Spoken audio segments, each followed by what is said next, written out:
You're fine. That's fine now. Yeah, I was just changing one out, and something just froze on me. Something changed in the last 10 minutes. Has been like fidgeting. Hello, everyone. Welcome to tonight's stream of Talking Movies. Today we're joined by Dion and Pete, Erik and Pete. Sorry. Today is quite a cool one. It's someone that we're talking about, a director that seems to always pop up on the stream all the time. The man himself, Sion Sono. And it's a cool idea. I think I was talking to, I think it was Stiff Kittens, who was saying, "Oh no, not Stiff Kittens. Who was it? The premium Blu-rays." He was saying he mentioned us to do this list as well. Oh yeah. Oh, he's having dinner with friends tonight, though, isn't he? David. Yeah. Yeah, but yeah, this is a really good topic. I mean, we always seem to be talking about this guy, and I think his movies always seem to come up on our list every week. Like, no matter what topic we're talking about, his movies come up, which is pretty cool. From horror, thriller, underrated. Yeah, he's just a phenomenal director. Yeah. What are your guys' feelings?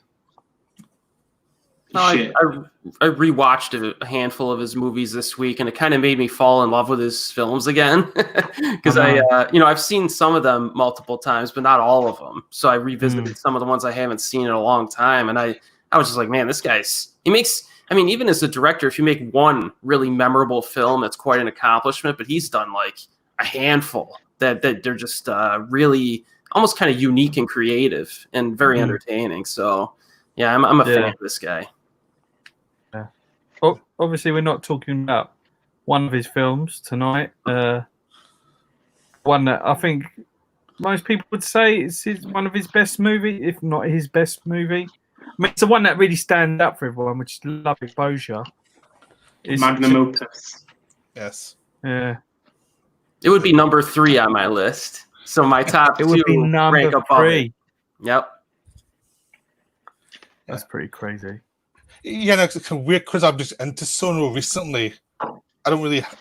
This list I've got is like, it's what's my list is just now, but it could change in 6 months because I'm still processing the films. So, so this is my emotional list more than anything, not my objective list. It's just like what ones hit me more, really. Mm-hmm. Yeah, I'm the same way. Yeah. But then his films are like, my favorite Sion Sono movie could change just like that. Because like I could watch one and then really like, oh, this movie's so good, and it's just like, is this better than that? Is this, and it would always change this list. I think it's one of those. Question then. So, what's the worst Sion Sono movie you've watched? While we wait for the people's. I saw one. Oh, you could go if you want.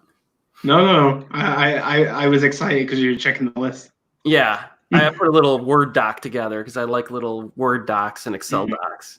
And I saw one. It must have been on YouTube or something. It's called Man's Flower Road from 1986, and I barely even remember it. My notes say that it's a real cheap film. This was 86, so this is real early on. It was divided into 2 parts. It shows the moments of a life of a young student who attends college and lives with his family. And there's a lot of angst in the film early on, but it seemed like more of like a shallow angst. It wasn't really that absorbing or complex. You know what I mean? And I guess I lost interest pretty early in this one. So the second half, I guess, was a little better, but it wasn't enough to kind of save the film. I found it to be a bit tedious. Is this one he filmed in Super 8? I think so. Yeah. Yeah, I think I've seen this as well. Yeah. I don't know. I don't really remember it so much. I don't know what's one, but I know the one that was hardest to sit through was Strange Circus for me. It was really hard to sit through. I had to go.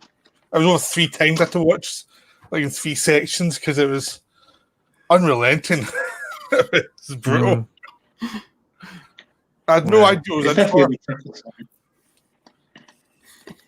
It's definitely the toughest one he's made, I think. Yeah. It'll blindside you if you go in not knowing what it's about. You know. Yeah, I don't know. I went blind. Yeah. It feels like someone just punched in the face like repeatedly. Yeah, it's oh man, yeah, it was definitely a tough one for me anyway. But I actually had a question though. Has anybody seen this one from him? Teachers of Sexual Play Modeling Vessels with the Female Body. No. It's from 2000. Is it a short film? It's 60 minutes. It says about a pottery workshop run by Miss Nami. Students want to become as skilled as her, and as she teaches them that the key to good pottery, is love. Yeah.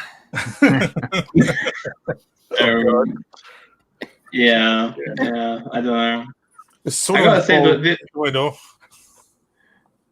It's crazy. I think the one that I've not enjoyed the most recently has been X Day. I thought visually it's really cool, but I just thought the story was a bit meh. I thought it's so much fun. It's just complete bonkers. Yeah, definitely. I think that one's a little deceptive because the premise is actually more outrageous than the execution outside of the horror.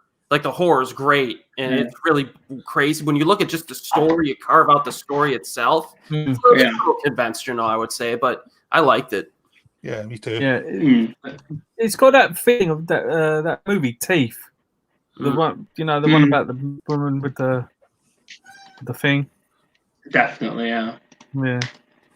But I definitely need to watch. Like, I've seen 14 of his films now, like feature films. But I've had a bit of a break recently because I feel like I watched a lot of his stuff, and I feel a bit desensitized. So I've had to like take it easy. Yeah, I have as well now. Actually, since I've got through most ones available. But the thing is, I've actually been going to Sakamoto.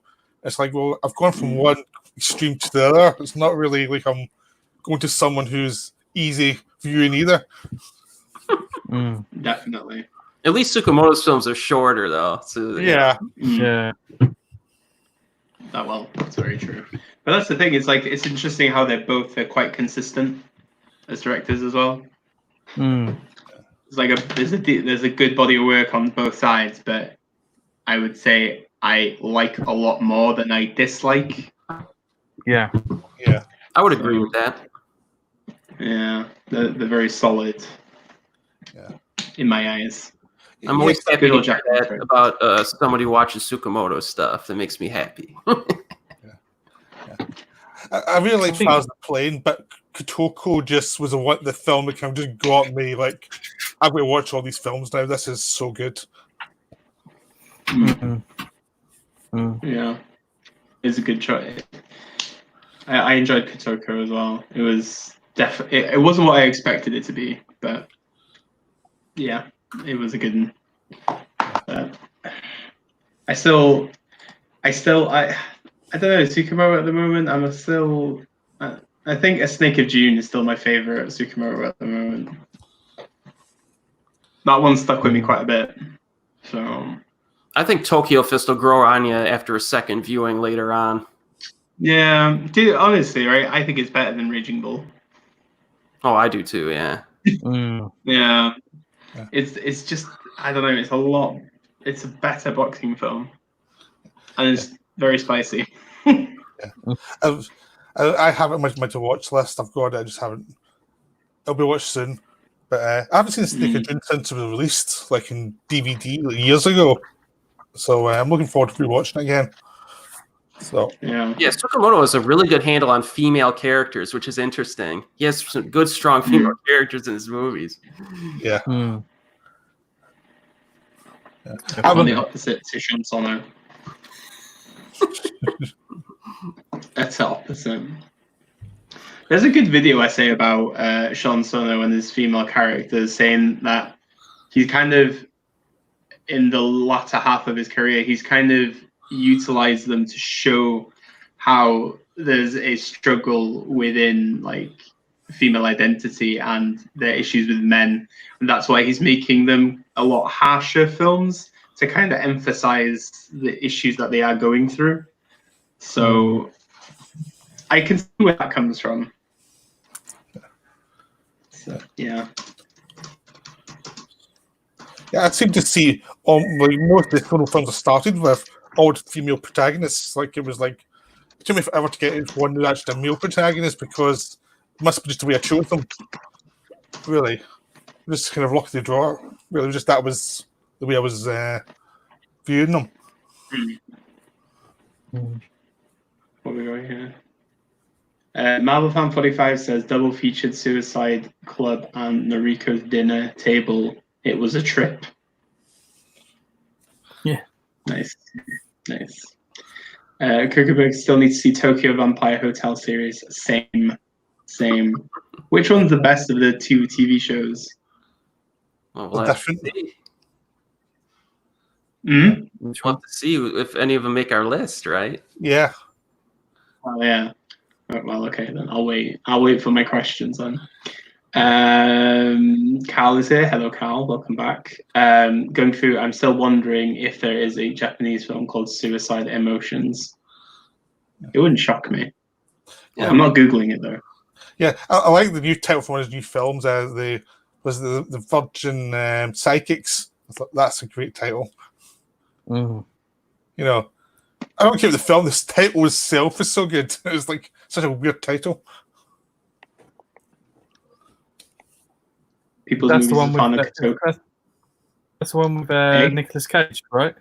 No, that's been out already. It's, no, that's Prisoners of the Ghostland is the name of the Nick Cage film. Yeah, I should say both his TV shows. I watched them over 2 days. I watched Tokyo Vampire Hotel. Then next day I watched Forest of Love. No, that's extreme. Did you? Wow. Yeah. Damn. I've not seen the TV show yet, but I've seen the film prior to that. Yeah. I just figured I was already obsessed. I might as well just go full on and watch the long version since I'd already watched Tokyo Hotel. I was like, why not? Just. So, Peter, which version did you prefer of Forest of Love? I haven't seen the short version. I've just seen the long version. So I don't have time to watch both. So I just watched the. Okay, where are we on? We're on quarter past. Got about 20 people here. Do you want to start? Where should we start then? Go for it. Okay, so we start with number 5. Yeah. So we're 5-1. Okay, number 5, I've put Guilty of Romance. For me, it's such a dark film from the onset, from the very first scene. The very first scene is probably the darkest scene of the whole movie, where we just see these. This is not a spoiler because this happens right at the beginning.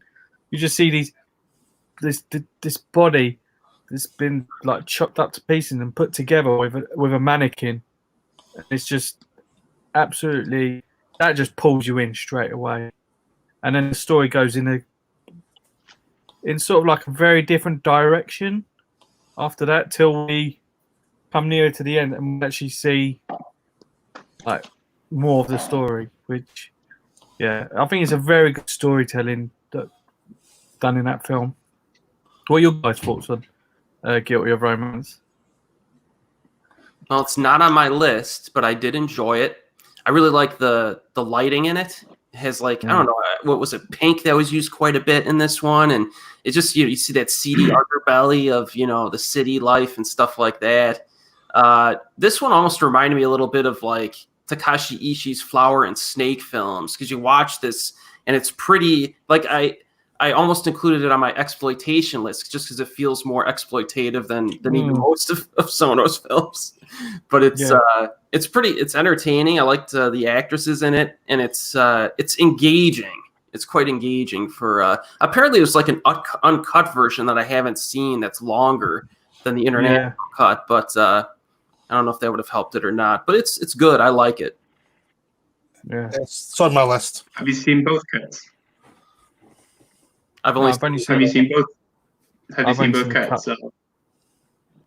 Just the cut. The UK cut. The cut bit. So that's the one that they have in the UK, right? Yeah, that's the one in the UK. Yeah, because there's a lot. So you have there's a standard version, there's a long version, and there's another version that's unseen, correct? Or am I just talking shit now? I think that might be right. Because the Masters Cinema edition, the Masters Cinema you've got is not over 2 hours, is it? Correct. It's under 2 hours. Yeah, the version. And then because I've got that one, which is over 2, correct? This is 113. This is 113 minutes. That one. That's the US edition, right? Yeah, that's the US edition. Yeah. I'm really confused. I don't know. Yes. Could be just, anyway, so okay. We'll leave it at that. Yeah. If anybody knows where this cut is, I'm surprised Rene's not in the chat yet, because Rene might know. The Super Asian movie collector. There's a couple other Sion Sono movies where there's different cuts. I mean, Love Exposure is 4 hours long, but there is apparently a 6-hour cut of the movie, which is just like, where's the other 2 hours coming from? Where does he get the ideas to make it 6 hours? Is the question. A lot of crack, I guess. Yeah. See, Ugly Enough to Be Wise says, are there not both cuts on the US version? Oh, wait a minute. I don't think so. No, it's just the 100. Yeah, it's the 100. It's 113 minutes on the US version. Yeah. Yeah. There's one special feature, which is a trailer. Oh joy. Kuckerberg says 6-hour cut is a myth. Eureka Edition is not MOC, though I believe it's a Eureka Classics. Okay. Right then, Eric, what have you got at number 5? This was the toughest decision. Like, my top 4 were, I guess, kind of easy, but the 5th one, I was going back and forth and back and forth. I settled with, I guess, now that I guess we can use the TV series, so I'm going to do the Virgin Psychics TV series, also known as All Esper Diol. And this is his basically sex comedy, just straight up comedy with some science fiction aspects to it. And the premise of this is that you have a bunch of teenagers, and they're well, I won't spoil it for you, but they basically get endowed with special abilities, almost like X-Men, except they're sex related or involve some type of erotic thing. So, for example, one lady will be able to see the future of someone, but only when they're staring at her breasts. So that would be an example for you. And this group of teens get together. They're like organized by like a government organization to battle against the evil versions of, the evil people that have these special abilities. And I thought it was pretty freaking hilarious. Like, this is a funny, and the movie too it has its own story, but a lot of the same actors came over, with the exception of Kaho for some reason wasn't in the movie. But they're both worth watching, the TV show and the movie. But I thought the TV show was better. and it goes through, and you'll have Mm. all kinds of like typical Sono panty shots, and the women, like this movie could be offensive to some people because the women just walk around like half naked the whole time, but I think the comedy really lands. I laugh a lot when I watch this. It's kind of charming too, believe it or not. But that's my number 5 choice. Yeah, I've not seen the TV show, but I've seen the movie. But yeah, the TV show just seems like just to see more of what that was. I mean, yeah. I mean, Somatani is in it. He seems to be in everything nowadays. Yeah. But Usually picks good roles though. Yeah, I mean, he's done some. I mean, really, but he's worked with a lot of great directors recently. I mean, Kurosawa and Mike in the last 2 years. So that's just like awesome. Yeah, he's a great actor. Yeah, There is have you a guys German seen? release. No, I wanted to. I just can't find like a link or anything for it. But yeah, there's only a German Blu-ray of it, and it's and the subtitles are in German. So I have not, but I am in even more intrigued now after Eric has passed this on.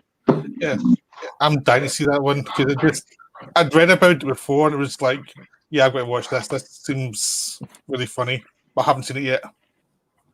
It's on my to get to list. It's the one I've been looking around different sites looking for copies of and things. So you might have to go on one of those drama sites. You know, the ones that have drama in the title, and just watch it on the down low. Yeah, on DL. Cool. What we got? Isaac says, if I was playing at home, which is number 5, would be Love and Peace. I'm sure Love and Peace will turn up somewhere, maybe. Malvafan45 said, this is already on my watch list thanks to Eric's description. And then Andre says, great choice, Eric. I really enjoyed it. I've only seen the movie. So maybe it will turn up on Netflix one day. I doubt it, but There'll be riots. what, even more? Right then, Peter, what have you got next? Well, number 5 for you. Yeah, this is boring because Guilty of Romance. So it's the same as this. It's just it's one of those films. It's stayed with me since I watched it. It's like one of those weirdly disturbing films, but it's really funny at the same time, but darkly funny because the lead character I thought was moving, but also there was a funny side to the way they approached her problems and the way the other women reacting to men is hilarious. But it's also it's like an Italian horror movie, like a jolly mixed in with like a sex comedy or a screwball thing. It's like a screwball psycho killer movie, and it was just like there's almost everything you'd want in a movie in this thing. It was just like, plus it was really disturbing and stuck in your head. The kind of dream logic feel to it, just this thing of all these weird images that were just all over the place and really kind of got under your skin. So just a perfect combination of imagery and dialogue and characters. So it was just wonderful. Yeah. Another good thing, Sono wasn't lazy about how he wrote the main character. He didn't just make her into like a neglected wife. There was more to what's going on, which is, you know, which I think most directors would have just done. Oh, she's a neglected wife. There's just so much more to this character. Yeah, she's just yeah. The drama was there, just bringing the other parts of the character that you never saw at the start. It was just like very multi-layered, and you felt bad for all the characters. Well, maybe not the husband. He was, yeah, he was not the most sympathetic characters. But hilarious when he got his weapons. But yeah, this was just great. Plus, I liked how it was all resolved as well, and it had that kind of feeling you get from like Argento films in the 70s, where the villains aren't really the villains; are just kind of messed up. It's not really like they're the baddies. It's much more complicated and tragic, really. So I like that as well. So yeah, it was great. Guilty of romance. Be funny if you're 5 matched now. You never know. Yeah, You never know. We'll see. You never. Did you have like a little committee meeting beforehand and say, right, you put this at 5, you put this at 4? Is that what happened? Standard. It's okay. We've got Kuckerberg says if Kuckerberg number 5, his would be Tag. I'm sure Eric would fight you for that. Andrew says his number 5 is Why Don't You Play in Hell? Then Kuckerberg comments the Sion Sono documentary that came with the Whispering Star was a great watch. Also, I've not actually watched that documentary on that Blu-ray yet. Yeah, it's good. But I mean, it's a conventional documentary, but still good subject. Yeah. As mentioned on previous streams, apparently he's a bit of an arsehole, isn't he? So yeah, he's just a director. He's just got the same kind of weird, egocentric stuff most directors have. Just like not all directors like that. A lot of the really good ones are, though. A lot of the good ones are really weird. Yeah, true. I've met a few directors in my like festival runs and stuff like that, and they're actually quite nice. Well, the ones I've met anyway. Yeah. But I think one director I would never ever want to meet in my whole life is Quentin Tarantino, because I feel like I'd just kill him. But anyway. Hey Quinn, do you ever do a movie called Lady Snowblood? You might want to check it out. No. Oh yeah. Oh god. Oh, it's saying Mako Cat. I watched Stray Cat Rock this week. Yeah, it's decent. I didn't enjoy it as much as Female Prison Scorpion though. I think the Female Prison Scorpion is supreme. Mm-hmm. Yeah, yeah. But Stray Cat is like, it's good fun, but I don't have an urge to like go again and watch it anytime soon. Yeah. Well, there was some I liked more than others. It was like I liked the CB ones a lot more than other ones or two. Really, they seem to be more my kind of films. But I find it when you Set on Fire, the infamous inspiration to Reservoir Dogs. Well, yeah, Kuckerberg actually says that. Hey, QC, ever seen City on Fire taken? Oh god, yeah. Yeah, no. I mean, come on. I mean, City on Fire. You've got so much in there, which is just pretty much stripped out and put into Reservoir Dogs. It's madness. It was kind of weird to watch it because you saw bits that were totally different, and then suddenly those bits were suddenly exactly the same. And it was like, what? Yeah. Marvel Fan 45 says the best line in Kill Bill was taken from Eaten Alive, and the quote is, what is the quote? He didn't put it on. People's movies. 2 directors I've met: David Robert Mitchell and Eli Roth in Glasgow. Eli Roth is all right because I used to do like interviews for like Huffington Post online, and he was actually really nice, which I was surprised by because I heard he had a big ego, but he was generally actually not too bad, I thought. Yeah, I met Bill Forsyth once. He was really nice. Bill Forsyth. Yeah, I met him once. He was really nice. Local hero. Local. My Park Chan-wook, he's an absolute gent.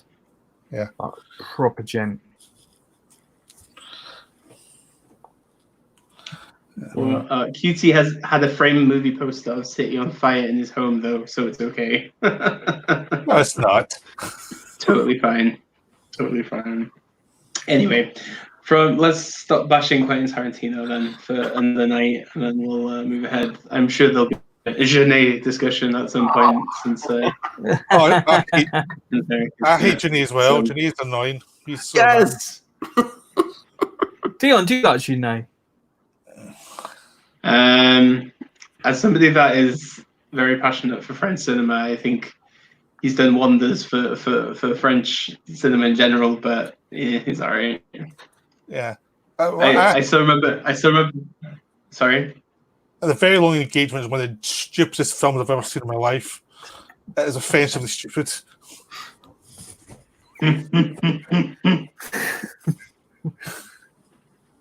Sorry, that one annoys me so much, that film. It just really gets on my nerves. Right, shall we swiftly move on then from bashing Genet also? So, God, here we go. Anyway, so my first choice, well, number 5, Zonk. Why Don't You Play in Hell is my 5th choice, just like Andre.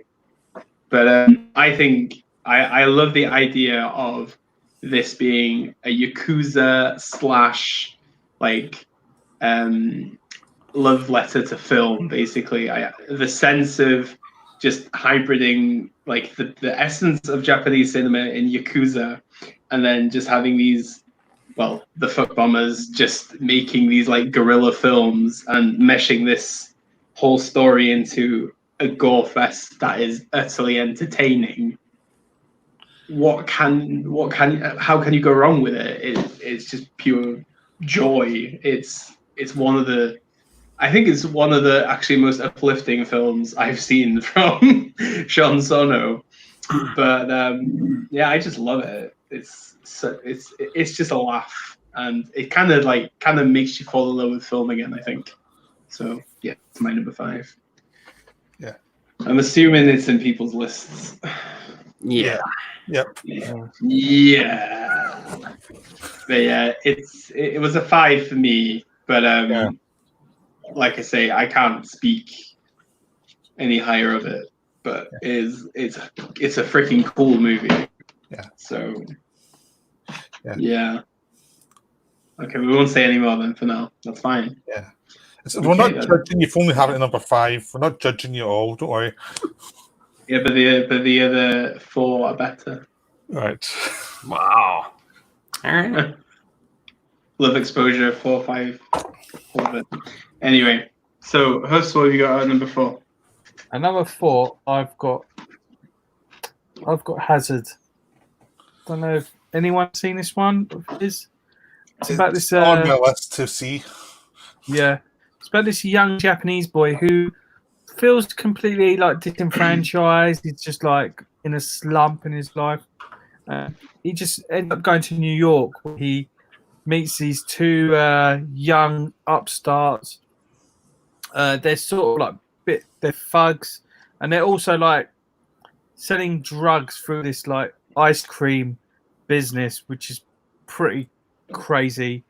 And you just see this character all of a sudden become galvanized, and it's such a really nice, charming, delightful movie. Whilst it's got that grimy aspect to it of crime and being treated badly in another country, but other than the story, the visual style of this movie is just so beautiful. There's just something so beautiful about it. The use of color and having this like street like filming, it just looks so cool as well. It's one of his coolest films as well. I think it's really hip in a way.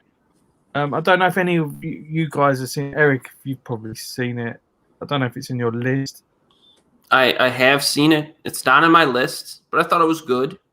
Joe Onigiri was the lead in this. So that's probably one of the big reasons why I liked it. Even like there's a side actor called Jai West, who I normally don't like, but I liked him in this movie. Yeah, I really liked him in this. Yeah, he was good in this. Sono definitely got the best out of these 2 guys, and it's almost it's set in New York City, right? So I like the atmosphere, the documentary style, kind of shooting methods were pretty engaging. Again, a lot of the plot is kind of these two dudes like hanging out and getting into trouble, right? If I remember correctly, but I thought it was good. Yeah, I haven't seen it. Do wanna, But again, it's been that on my and list for a while. Virgin Sidekicks, the two films I want to see next, really, of Sonos, because those were the two like I've been reading about, saying I need to find these. But Okay. What we got in the comments? Daniel Carrero says, top love exposure, Enrico's dinner table. Why don't you play now the Forest of Love, Deep Cut, and Himizu? Isaac Dune says, this stream is full of bold statements so far. And then Daniel Carrero also says, bottom 5. Dankon, The Man, Decisive Match, Shinjuku Swan 2, A Man's Flower Road, and Teachers of Sexual Play. And then Andrew says, I loved Hazard 2. So those are the comments. All right, then. Eric, what have you got number 4, my friend? I'm going with Strange Circus, 2005. This is the movie that made me a fan of this director. I had no idea what I was in for. I think I saw Suicide Club before this, which I thought was okay at the time, but this one really was like, because it's about a sadistic. I guess this guy's like a principal or something. He's affiliated with a school, and he basically sexually abuses his wife and daughter on a nightly basis. And then I don't want to spoil anything for you, but there's another story of a novelist, a wheelchair-bound novelist who is basically writing an edgy novel. And you get to see how these things kind of intersect and stuff throughout the film. I think this movie is pretty. It is kind of hard to watch because of the subject matter, and it's pretty sleazy, but it's really good too. I really like this one, especially like the you get those shots of that weird circus at nighttime that I really like. Good use of color. This is one of the first, when people ask for Japanese horror recommendations, this is always one of the first ones I recommend, just because it's so impactful. It's got some pretty good mystery elements. It keeps you engaged. Like what's going on here? Like who's, what's happening? And it's one of the few Japanese movies where it actually drops you an explanation at the end of the movie, and it takes you through. It's like, okay, this is what actually happened, which is kind of interesting. Yeah, but you'll have to be prepared for some of the sex and violence in this and some of the themes. But I feel like this is when Sono really just started to find his rhythm and actual distinctive style. It's right around this mid to early 2000s period. So I think it's kind of essential viewing, even if you think you're going to have trouble getting through it. Yeah, it's got those scenes which are quite uncomfortable to watch, but the aesthetic of the movie it looks really good throughout the whole film. Yeah, it's a great movie. Really great choice. Not on my list though, but it nearly made my list. It's not on my list either. it's not I amazing. nearly made it. Yeah. It's, I don't know. I struggled with it, but I can see where he was going with. But yeah. Yeah, as I told him that I had to watch it like in 3 parts to get through it. But after I got to the end, I really liked it. It was like, oh yeah, it makes everything kind of comes together. It actually is worth seeing. It's just like the first time seeing it, just like punched in the face. It's just like so brutal. So it was like, it just took me a little while to get into the film, but it is a very good film. So Okay. definitely see it again.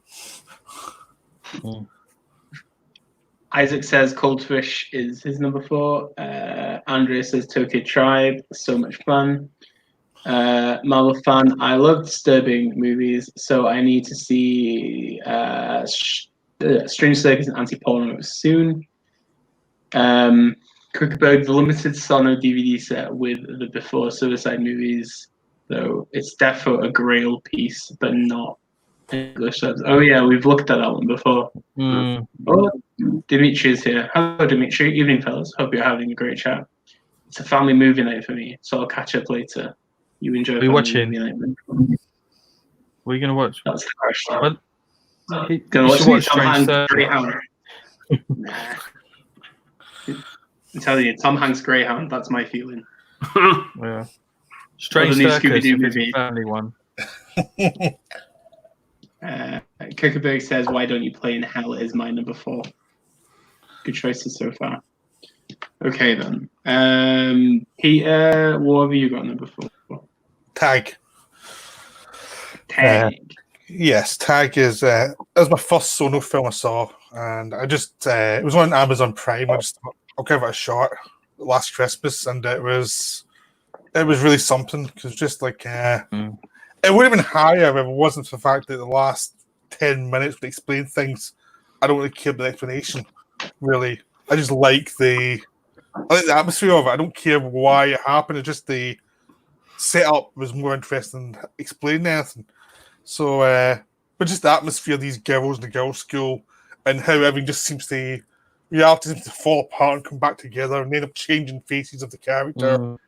All of that stuff had dream logic. It was so good. It was just like, it was wonderful. It's like, just keep doing that. You don't need to explain anything. It doesn't matter. And I think just the first like hour and 20 minutes, something just so good. And it's not just the shocks of all those girls getting their heads cut off when they bus. Right at the beginning. Yeah, it was just another thing with them hanging out at the lake and things like that, and just the atmosphere, the floating cameras and things.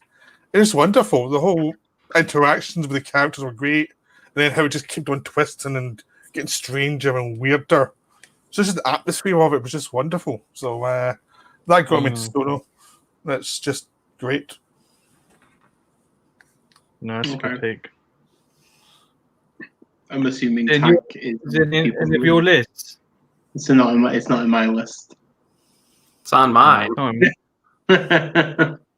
First, is it on yours? No, it's not on mine, but yeah, it's a good movie. Definitely. Well, I'm sure we can discuss it further once we get to Eric. Number 1.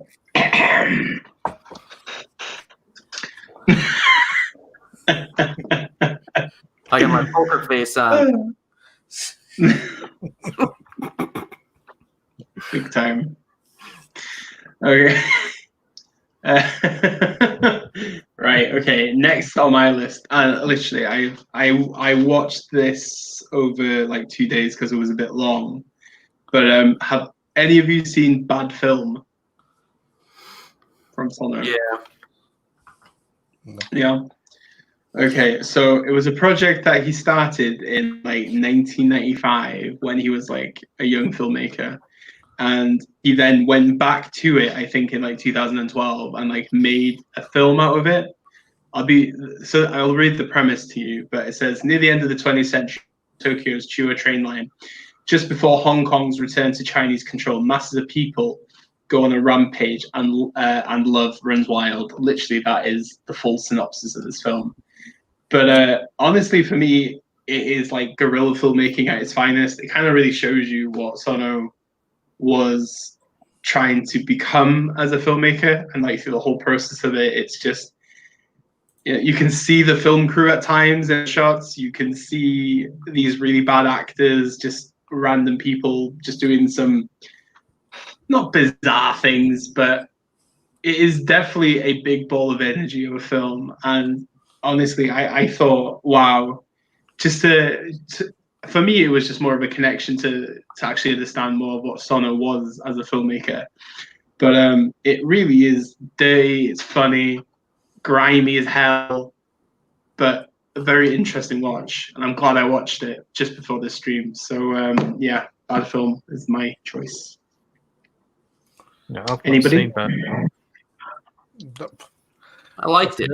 I think one of my notes here from my review says the 161-minute runtime was cut from over 150 hours of action footage. Jesus. So this, crazy. It's like actual guerrilla where he's just going out, no permission or release forms or nothing, and he's just going out and filming all this footage, and he cut together a film out of it. But it's actually pretty entertaining. It's interesting. Yeah, I agree. It is really. There's like this scene where there's just loads of people in the room and people are just smacking each other, and it is bonkers. But it's like it just kind of reminded me of like how Spike Jonze used to be as a director. He used to do like a lot of just like street filming and just people watching and stuff like that. And like I say, I think it's quite humbling when you go like back to somebody's early years to like get to understand them. But then for him then to go back to from 2012 to like use footage from 95 and make something out of 150 hours of footage. It's crazy, man. I was really impressed by it. I mean, did he have it in his garage or something? Like all these. Well, yeah, that's the question, isn't it? Yeah, absolutely crazy. But that's the kind of filmmaking I'd like to see more of. But yeah, it's really cool. Yeah. Okay. Nobody has seen Bad Film in the chat, I guess. Watch it. Hus, what is your number 3 then? My number 3 is Suicide Club. Yeah, from the start of the movie, we just see these young girls just all of a sudden, like out of nowhere, just jump onto rail tracks, and nothing is. The film is just absolutely like it just blows your mind how the casual, the way they casually speak about suicide, all these young kids on the rooftop of that school.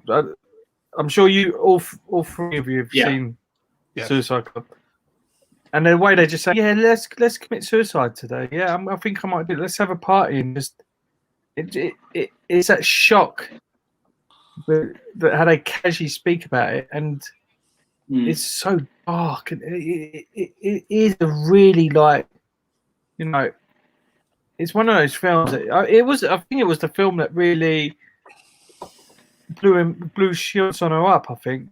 I mean, like, especially outside of Japan, it's just like it's really hard to talk because it's a mystery film about why are these kids committing suicide, and you just don't know. But there's no like until the end, you just don't know. There's no like reason for it. It's just completely crazy. And then when we do see the end of it, it's like, oh, okay. It's like it is a mad film, and you know, I do love watching this. Every time I see it, it still shocks me. And but yeah, it's such a cool movie still. With a great cast. Yeah, is it in any of your list? No, not on my list. But I do. I do tend to enjoy it a little bit more every time I rewatch it. First time I saw it, I thought the horror stuff was more interesting than the actual like content. But then it started to grow on me, and it's almost like one of the things I get out of it is it kind of mocks commercialism and pop culture by making suicide the next fad too, which is I find it really interesting. And yeah, some of the horror scenes are good. Obviously, the opening is really memorable. And the lead actor from Audition plays the detective. I think Ryo Ishibashi. Yeah, He's good in this too. So yeah, I think the fascinating thing about Suicide Club for me is just, I think I mentioned it before, but suicide is not a massively discussed thing in Japan, and it's such a massive taboo. And then for you to make such an audacious film really about something that's not really embraced in your culture, I think that's what kind of like made it pop a bit more, I would say, when it originally came out. So but I liked how they just kept on having all these theories about why it's happening. You could see all subplots, but those guys were hanging in that place. They were trying to take credit. And that was hilarious. And then you'd have the band, the little child band as well. And it just became like really funny to see these weird moments that just craziness, you know. Yeah, we've got Marvel Fan 25. Yeah, it's just like it's so like weird. It's just I think the weird that opening scene is like going back to the opening scene. Like it's just kind of strange how oddly normal it felt though at the same time. Mm. I don't, it's yeah, Yeah. it's Yeah. one of those. Marvel Fan 45 says it's a great family film, Suicide Club.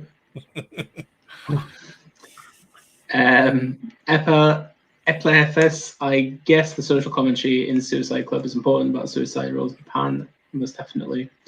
Kuckerberg, yeah, the weird blonde guy with the band stomping on animals in sacks was next level crazy.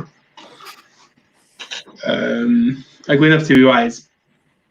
Exactly how I feel, Eric. An interesting setup, some memorable scenes, but what follows is too much of a mess. That said, it was the first Sono film for me, and I haven't seen it more than a decade. And then he says I should watch it again. Yeah, I think It you'll definitely like was it one. more. Yeah. Because that was my problem the first time I saw it. I thought it was a little messy, but then going into it, understanding that it's just kind of maybe let go a little bit and just let it wash over you a little bit and just get some of the themes and stuff. You'll like it more, I think. I remember when it came out. Sorry. Say that again. It's kind of a parody of the kind of all those horror movies will try to find the cure, like in The Ring or something. This felt like a parody of all those kind of movies because it was like you knew as soon as you got the cop, his family were going to die. It was just like you're just waiting for them all to die because it's like, oh yeah, there's no way they're going to last. And it just became this kind of joke about the whole uselessness of the investigation, which was I thought was funny. Yeah. Good point. But yeah, I remember when it came out originally in the UK. Well, not like out in the cinema, but I just remember DVDs of it like in every like movie store you could think of, because around that time you were getting loads of like Japanese like shock horror films. I don't know if you remember seeing these in shops or Peter, but Yeah. they were just like always there. And like Suicide Club was one of them I never picked up. Like I think Battle Royale and stuff like that were available in shops around the same time. So like I went to that instead of Suicide Club. But it was like I don't know, it was like in the middle of my Sion Sono pile when I watched it first. So I kind of like took it for what it was from the get-go. So yeah. Isaac picks Why Don't You Play in Hell as his number 3. Hell, oh, so amazing, inspiring. Right, number 3 for you then, Eric. Tokyo Tribe, Never Die, baby. I rewatched this one last night, and it was like it jumped up my list because I watched it again last night. It's so much fun to watch, man. You get like these bunch of different, it's set in the Tokyo area. You know, most of the film is at night under the neon lights, which is an awesome setup, and you have these different factions of gangs in Tokyo, and then there's some conflict between them, and the story kind of goes from there. And it's basically a musical, like a rap musical movie with action, and Sono just pulls it off. Like I don't listen to this style of music that often, but even I could tell that maybe some people were delivering their rap lines better than others. But they do have actual Japanese rappers in this, I've heard. I'm not familiar with any of them, but apparently there's some actual like singers in this, and you could tell when they show up because they seem to drop their lines a lot better. But great set designs again in this, a lot of energy to it. And again, actually all of my films just seem to be totally inappropriate. I mean, this one is too. It's just like this could just offend people in its depiction of women, and but there's some really good action in the second half of the movie. I think the action is filmed well. They have these 2 girls in the film that I don't even know. I may have seen them in a few other movies, but they can move good, and they kick lots of butt. And there's some good violence, and it's pretty perverted at times, as you would expect from Sono. But yeah, after watching it last night, I'm like, man, I'm gonna watch this movie more often. It's a fun flick. Yeah. Man. Yeah, it's a lot of fun. It really is. I mean, it's got so many. It's got a decent cast. You've got Ricky Takeuchi in there, who's just he's just mad in it. He's just bonkers. I mean, he's bonkers anyway, but in this, he's just stepped it up a level. of craziness, and yeah, he's the big boss. Oh man, it's a lot of fun, and I really love the set design. The set design is so cool as well. Mm. Yeah, a lot I'm of not fun. gonna say. I like the sun. The Clockwork Orange room was everyone's posed and had to sit still, fighting for him at the same time. That was Yeah, brilliant. Yeah, I think it's just a lot of fun. This one just had the energy of enjoyment. Because I saw it was just like, this is weird, but I love it because I love those kind of films like The Warriors or Streets of Fire, that kind of old movie like that. It's that kind of same thing of, I'm just going to make this weird film, I don't care. I'm just going to do it. Yeah, it's in my list, so I'm not gonna say anything yet. It almost made my list. Ooh. It's one of those ones that was teetering on the border of it, but never quite made it. It's the first. It was the first Sion Sono film I saw a few years ago. Do you know what really annoys me though? Is the price of that Blu-ray is it's extortionately high. I remember when it was £8. Yeah. Now it's like, well, one guy's trying to sell it for like 40 quid on eBay, and nobody's still bought it off him. But yeah, I don't know. What would you say is an acceptable price for that Blu-ray now? Like buying off somebody? I'll say about 20? 15 quid. 15 quid. Yeah, 15 to 20. I mean, it's not a 40 quid Blu-ray. Definitely not. Yeah, CEX have it for £28 at the moment. Jesus. Well, I did buy Mighty Plane Hell for £23, so I'm not one to say anything. But that was a US release though, isn't it? I know. This is a bog standard Masters of Cinema movie. So Yes. there's no extras in it, right? No. Maybe just a trailer. No. Yeah, it is bog standard, and it's the only version of it. If anybody lives in the Edinburgh area, there is one copy of it in CEX in Edinburgh right now. So, just saying. No. But then at the same time, I got Female Prison Scorpion from CEX for £25, so there's no balance or justice on it. So, yeah, and that thing's out of print, like even more out of print than Tokyo Tribe. What we got? Kuckerberg, them Japanese V-cinema titles in the 90s and early 2000s were wild. Oh my god, yes they were. They had their own section in HMV, for God's sakes. Like, it's absolutely crazy. Apple F is asking, does anyone incidentally know where I can get a copy of Strange Circus on DVD, preferably with English subs? I guess Yes Asia is the best place. Anybody wanna? The US release is insanely expensive now. The US DVD. Oh really? I don't know. Yeah. How much is it going for roughly? I saw it on Amazon. Or actually, let me look it up right now for you. I saw it $85.40. What? Seriously? $85 Yeah, on Amazon. That's crazy. And I'm assuming it's a standard like edition, no extras or nothing. There was a few extras on it. I thought I remembered like there might be a making of on it. That was pretty good, but well, I would be fascinated to see the making of that one, to be honest. Definitely. What else have we got here? Sorry, carry on. It's due for an upgrade, I think. Definitely. I think a lot of his movies are due for an upgrade. What else have we got on here? So Kuckerberg's number 3 would be Land of Hope, such a great Fukushima film. Land of Hope on anybody's list? not on mine. It was good though. I really like that one, but it didn't make my list. Marvel fans asking, so Tokyo Tribe, is it similar to the Warriors? Oh, it was a vibe more than the actual vibe. Yeah. Yeah, it's a vibe to it that's similar. It's not the actual plot, man. It's a sensibility that has So overlap. Ugly Enough to Be Wise says new copies crop up on Eureka's Amazon storefront on Amazon Best Media Group from time to time. When they do, they go for like £6-7. That's how I got it. You lucky sob. Apple Heifers, thank you for reading the question. Yeah, on Yes Asia, it's pretty expensive. Yeah, it is bizarre, but they're very.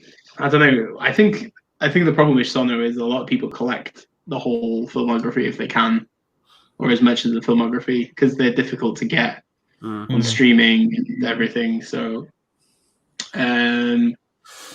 Apple Hefe says that I'd also love to get hold of some Koji Shirashi DVDs, physical copies. Yeah, he's in desperate need. He made a lot of movies. I have at least a dozen of his movies without subtitles. I just buy the expensive Japanese ones because I'm addicted to the dude. But I mean, it's ridiculous. We can't get like a box set of his, like, you know, because he'll do like certain franchises, and none of them have been released in the U.S. Yeah. That's crazy.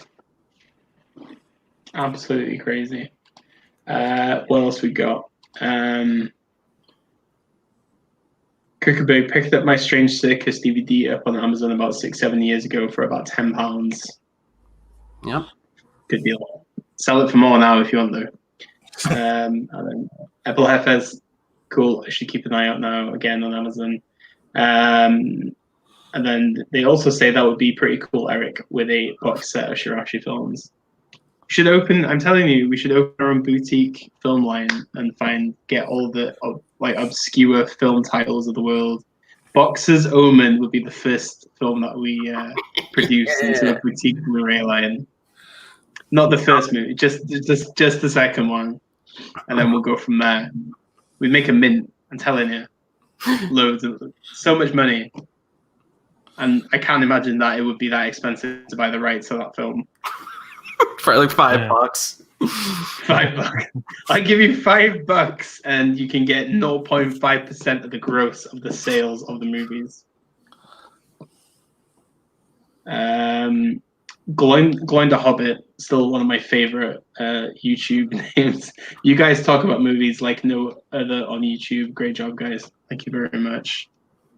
It's a relaxed area where you can talk freely within limits, obviously. It's a safe space for everyone. We're trying not to get demonetized this week, but we shall see. You know my exploitation video, that's now monetized. It went really sort of was it demonetized and it's back to being monetized. So you could basically talk about anything you want, guys. Did you suggest it had to be found in X videos or some porn site? It must have been like half of them, right? Which one? The exploitation ones. I think half the films you chose had to be found in like X videos or something like that. Yeah. When they're not on physical media, you gotta try wherever you can get it, man. Don't matter. Yeah. Damn, son, that's hilarious. Right. Anyway, swiftly moving on. Eric, what have you got next on your list? I did Tokyo. Is it Eric or is it Peter? You did Tokyo Tribe. Yeah. Sorry, I thought it was still. Yeah. So Peter. I'm just looking at my list. 11 Piece, number 3. This is just an adorable film. This is just very sweet. And it's like, even though there's some darkness to it, there is a kind of just the decency of it, despite all the mistakes the characters make. It's just really wonderful. Plus, it has music. It has a giant turtle. It has like a cashew monsters at the end. It has everything that I want in a film, you know. And it has a really awkward lead character who is very delusional and is obsessive and really strange. I like very strange lead characters who does everything possibly wrong. And it has puppets. I thought it was just wonderful how everything came together at the end, because it was a very straggly film. It was like, it didn't seem to care about the pacing at all. It was like, well, we hope you like this film, but I don't care if you don't like it. That kind of attitude of the director. He just didn't care. Like, I'm not going to pace this at all. I'm just going to keep to what interests me. It was just a completely selfish film. And I loved that about it. And it was just like, in the end, doesn't make sense, but it does make sense in an emotional way. And it just is just beautiful. So, it's hard to explain this film logically. You have to see it and experience it. It's that kind of film. It's just like, I was trying to try to explain it. It's like, how the hell do you explain this film? It's just so weird. It's just about a man and his turtle. Yeah. Yeah. This wonderful. this almost made my list. And it's just, it basically is Sion Sono not giving a shit and just doing what he wants to do. And it's like a crossover between, I don't know, like a musical. It's got a little bit of like the practical effect in this is really good as well. It's got this like Sesame Street feel to it. In some scenes, it's just like, where did this come from? Yeah. And it's just, that's what I was thinking. It's if Jim Henson dropped acid and filmed it. That's what this film is. Really. yeah. That's a good way to explain it, actually. The thing that keeps popping in my head is that turtle just going, yeah. That's the whole movie, and it does it like 50,000 times. It was good. I like that one. And that song, every time, every 5 minutes, love and peace. I know, and it sticks in your head for like 3 days after you've seen the film. It's just all in your head. Yeah. It's like, there's no escape from it.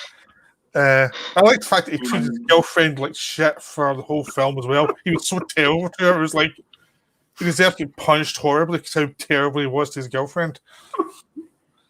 Yeah. And he still liked him even like that. Yeah. The thing is, this film just works. It still works. And I don't know how, because it is just, if I was to explain it to him, everyone would be like, why? What is this all about? That makes no sense at all, but it just works. You watch it and you're entertained, and it's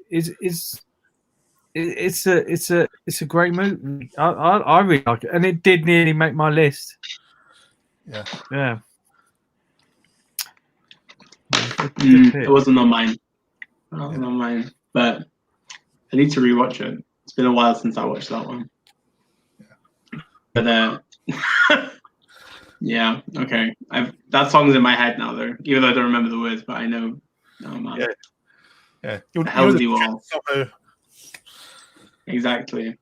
Apparently, our stream got booted. It was like refreshing itself earlier. So my response was that we got demonetized. That's why we got booted.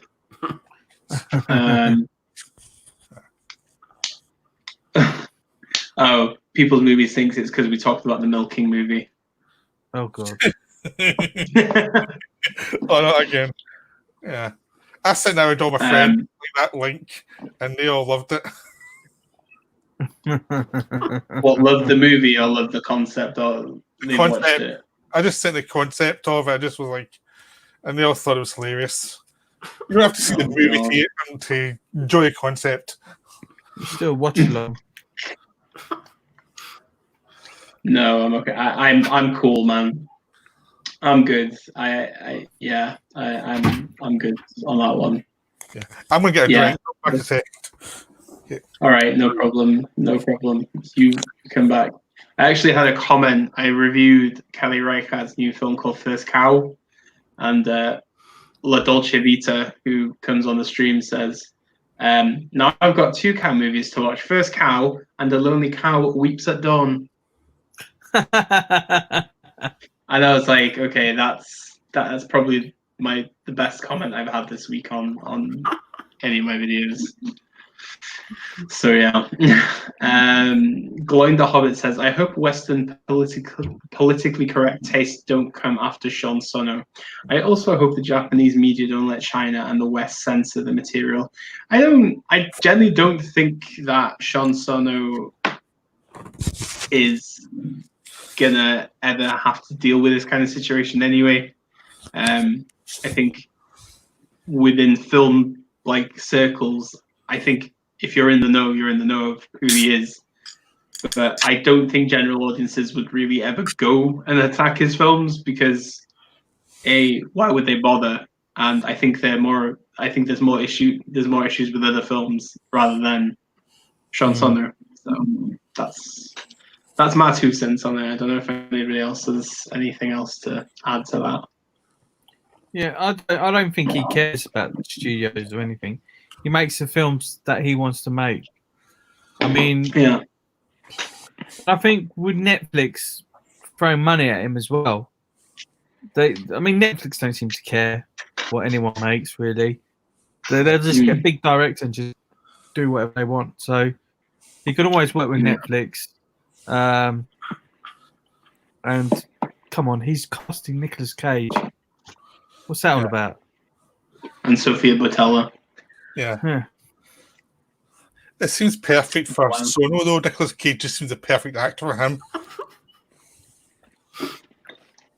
I've heard Nick Cage talk about Sion Sono a few times in interviews.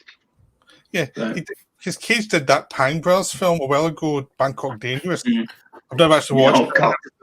It was bad, but I know he did it, so he's obviously a fan of that kind of Asian film.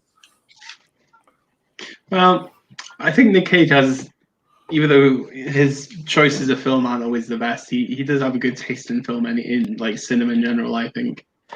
Yeah. It's good enough to be wise. Sorry. He tries things. Sometimes they're disasters, and others are great. Yeah. I think, because in the last few years, when you think about Mandy is a good film for him, and Color Out of Space was a good performance from him as well. So, I think if he finds the right director, then he's fine. But the question is, does he just go full Nick Cage, or does he just play Nick Cage? Yeah. So, what a bizarre career. But. Yeah. What was the peak of Nick Cage? Like, what was his peak? Was it Leaving Las Vegas? Yeah, probably. That's where he was getting a lot of parts. Yeah. He was doing a lot of action movies then as well. So it was like. I think his career's always been a mix of good and bad. It's always been even in peak, he's always been doing some terrible stuff as well. And then when he lost, he always comes up with something good, and it's like I think he's so haphazard with what he chooses. So it's just like it's always going to be a bit of both. Yeah, that was the thing. Obviously, '97 was his big year when he had Face Off and Con Air, and then obviously before that he had Wild at Heart. He did Coen Brothers movies, so he went from indie, then started making decent action films, and then somehow goes into the Disney system with National Treasure. What's the name of that wizard film that he made? Sorcerer's Apprentice, stuff like that. So he was into the system. Then he disappears and he makes Kick-Ass, which I think is one of his best films. And then all those bizarre movies like Wicker Man and Drive Angry and the rest of it. Yeah, come on, Wicker Man is so unique. It's such a weird film. I don't mind watching it.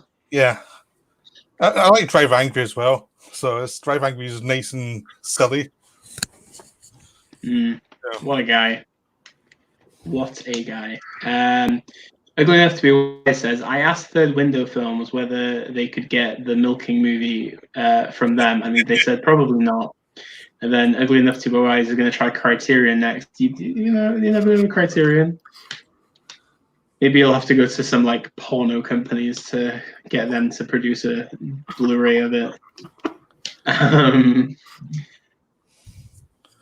Nick Cage down. We send Criterion an email asking, is this going to come over from America? They do answer and say yes or no. They're quite good that way. They do respond. Third Window? No, Criterion. Well, have you emailed Criterion asking them questions, have you? Yeah. I want to know. Yeah, I mean, it's I think when Godzilla was kind of like, are we going to get Godzilla? And they said yes. And then until the end of the war, I asked them that, and they said, no, you won't get it, which is America. So they're very polite, they're very nice. They just send you a quick. No, they are. Yeah, so. I get check discs from them with copies of some films, but I emailed them before the pandemic kicked off because I was meant to be in New York in the end of May, and I said, "Can I come and visit your office and take a picture in the Criterion closet?" And they said yes. Really? Yeah. I because I review stuff for them anyway. But I said, "Can I just come and take a picture?" And they were like, "Yeah, sure, that's fine." But obviously, I still haven't been to New York, so watch this space. Yeah, a lot of companies are quite nice if you send a polite email to them. I mean, I emailed Icarus for a couple of things to ask them if someone's coming out, and they were very polite as well. So, actually, I messaged Third Window Films today if they were going to get any more Toyota movies.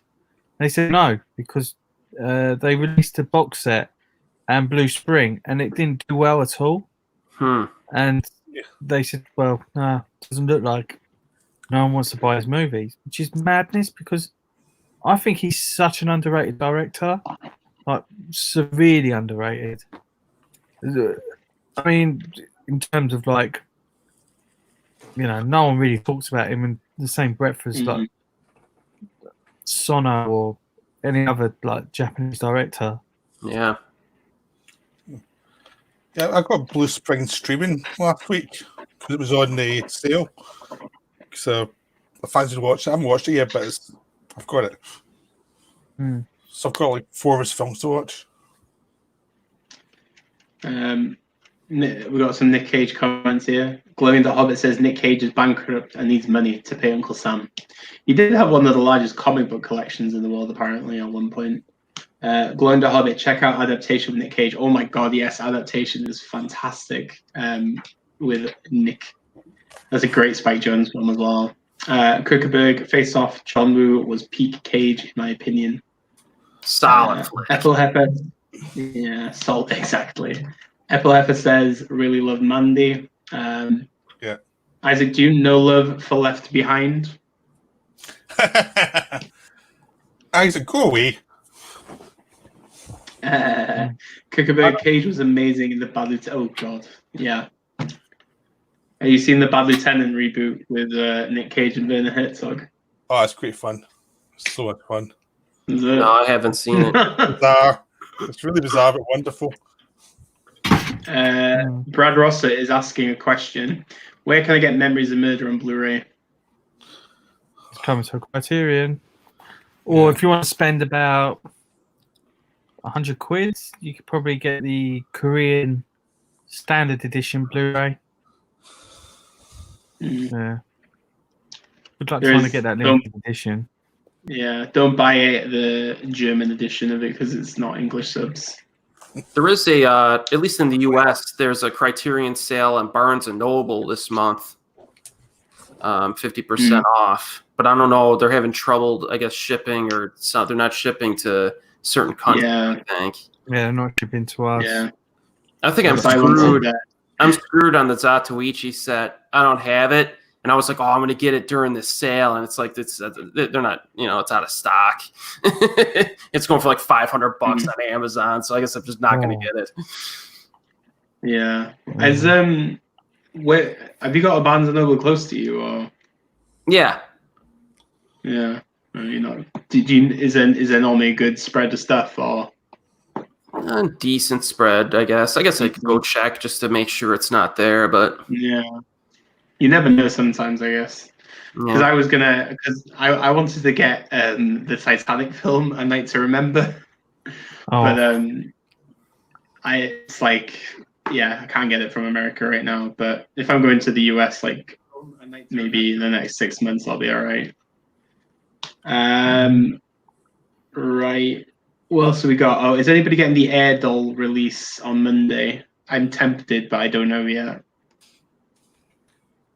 Us, are you getting it? Who's releasing it? It's coming out on Monday. We've had this conversation before, but I forgot. It is coming out though, finally. It's still released. Yeah. Well, I'll get that. Yeah, it's. I think it's been like delayed numerous times, but yeah, I'm gonna pick it up. There you go. I'm tempted, but I don't know yet. I'd rather buy a date with you not today.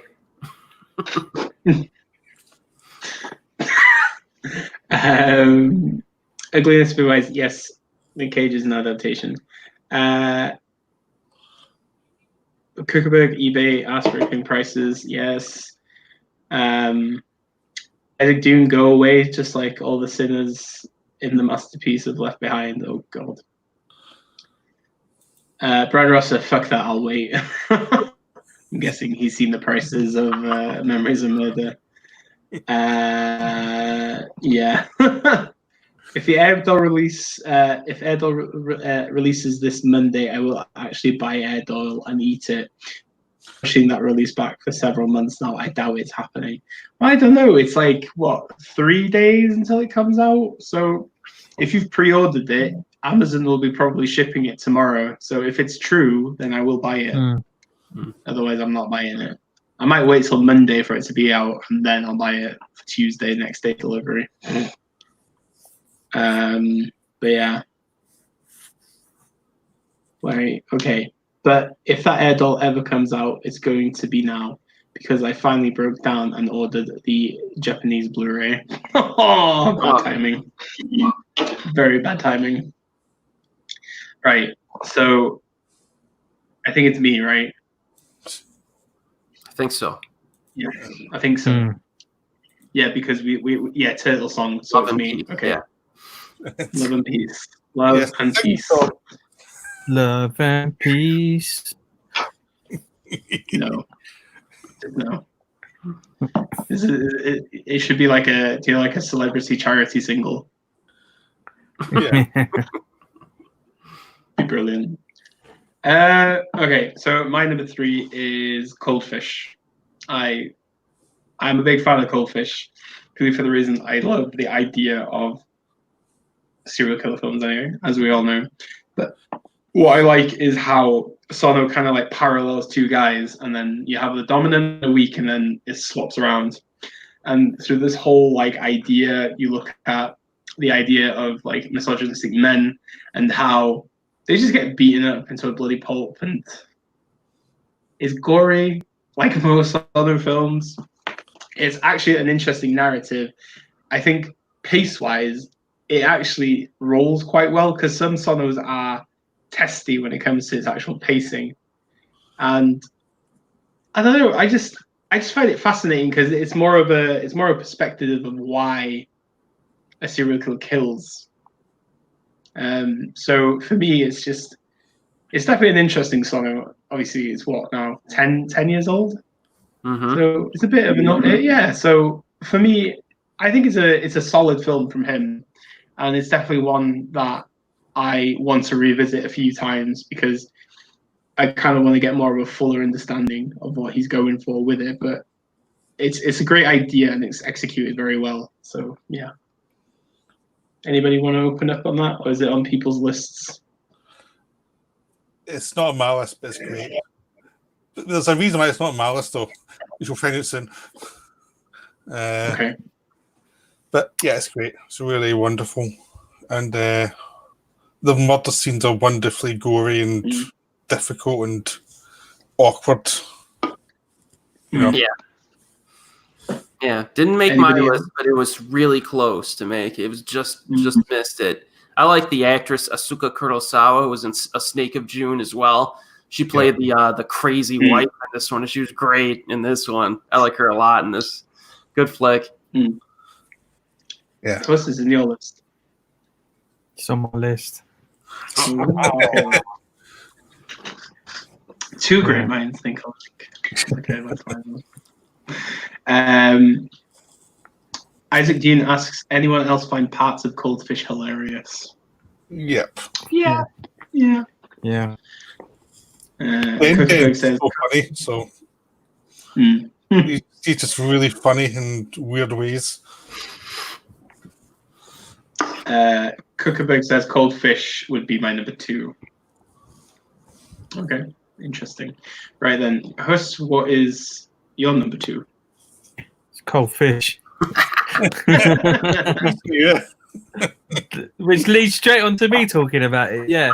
I think one thing that Sono does, he makes very charismatic bad guys and charismatic scumbags. I mean, I don't know if it's on anyone else's list, but Forest of Love has one of the best bad guys in it I've seen in a long time as well. They're charismatic, they're sleazy, in some ways, maybe it's the psychopath inside me that always roots for these bad guys because I find them so entertaining to watch. And, they're just such cool characters. And Den in this is just brilliant.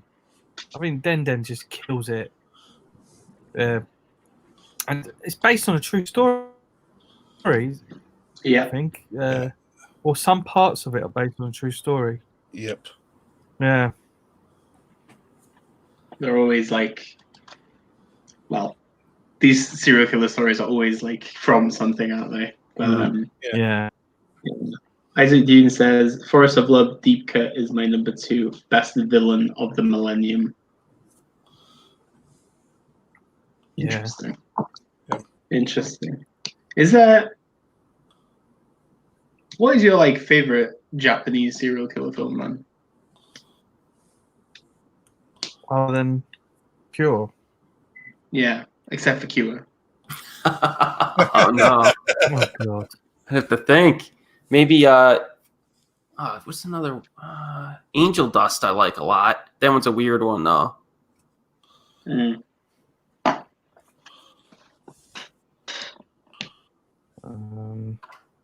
Ooh, okay, people are a bit stumped here. Trying to think. Creepies, okay. Just trying to think of some off the top of my mind, off the top of my brain. I don't. I'm sure it will come to me later on. Mm.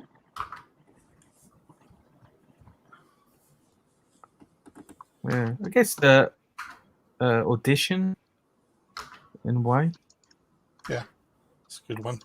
Because that is a serial killer movie. Mm. See, the Korean ones pop off the top of my head all the time. It's easy to list the Korean ones. The Japanese ones are a little bit harder to. Yeah, exactly. It's more challenging, isn't it? Oh, Killers from 2014, Japanese Indonesia co-production. Yeah. That was a good movie. I like that one. Vengeance is Mine. It's a good one. Revenge is Mine, yeah. The Trap. I did a review of that one a few months ago. Another weird one, but it's good. I guess Itchy the Killer doesn't really count because it's like a hired killer. Yeah, it's like a hitman. Japanese films seem to go with that kind of subject from the side slightly. It's not entirely a serial killer movie. It's always something kind of like it, but not quite. Got a few here now. Oh, People's Movie says Himizu is my number 2. Kuckerberg's soundtrack was beautiful for Cold Fish as well. Yeah, fair point there. Brad Rosser, Cure, what a film. People's Movie says Lesson of Evil. Isaac Dean says Goldfish, Rumblefish, and Finding Nemo. Ultimate triple feature. Amazing. That's a good one. People's Movies, Audition. Brad Rosser, Chaser, Korean film. And then People's Movie says the Killers directors are the producers of The Raid. Yeah. Is it the Mo Brothers? Yeah. Mo Brothers made Killers. Mm. Oh god, here we go. Gung Fu. Not sure about Japanese serial killer movies, but I know a good Dutch one. I wait for that. Kuckerberg MPD Psycho was good kind of serial, although it was a TV show. Good call on that one. That's a good one. Yep. Okay. Right. While we wait for Gung Fu's Dutch thriller. Eric, what have you got as your number 2? Number 2, and again, it raised up after a repeat viewing this week. Why Don't You Play in Hell, 2013. You have that, we talked about, you got the Renegade film crew, and then you have the Yakuza, And the cool thing about this is that, you know, the Yakuza are just as interested in making the movie as the actual amateur film crew. It's pretty interesting. And the way he kind of like brings everything together. I mean, there obviously are going to be a few contrivances that are used for comedic effect, but I thought it worked really well. Like the motivations of the characters, you kind of understand, even though it's pretty crazy. I like, man, obviously the finale is just completely nuts. But this is the movie that put Fumi Nikaido on the map for me, because I know I saw her in Himizu before this and possibly in one other movie, but this was the movie that kind of put her on my radar. Like, I like this actress. I'll look out for her future stuff. And yeah, I mean, it's this movie, it's just so entertaining from start to finish. It's just, I really love it. Hell yeah. Yeah. Anybody else want to add more comments? It's on my list. Oh. Yeah. Okay.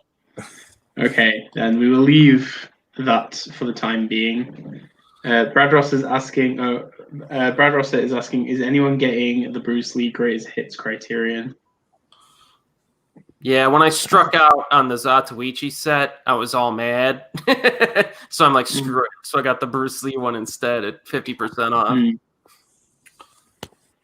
Good deal. Yeah.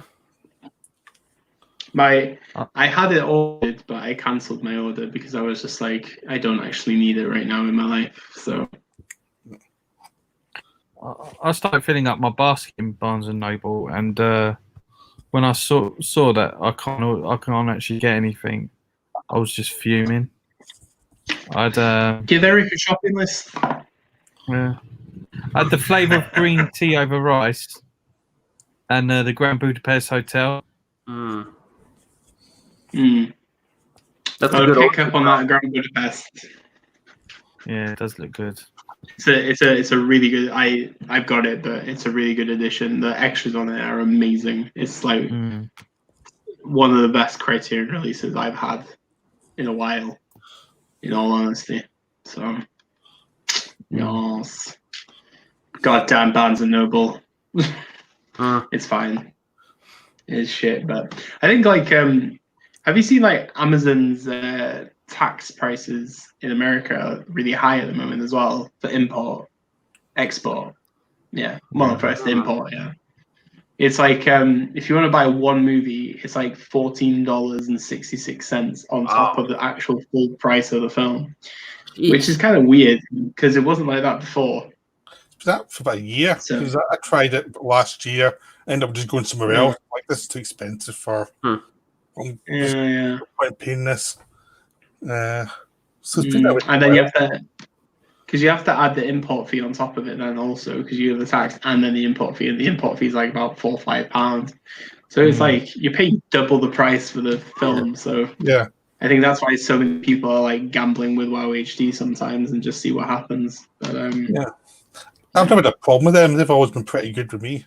Stuff always arrived for a few weeks. So yeah, it's just, I don't know. If I bought something big off them, I just don't know if I would trust them.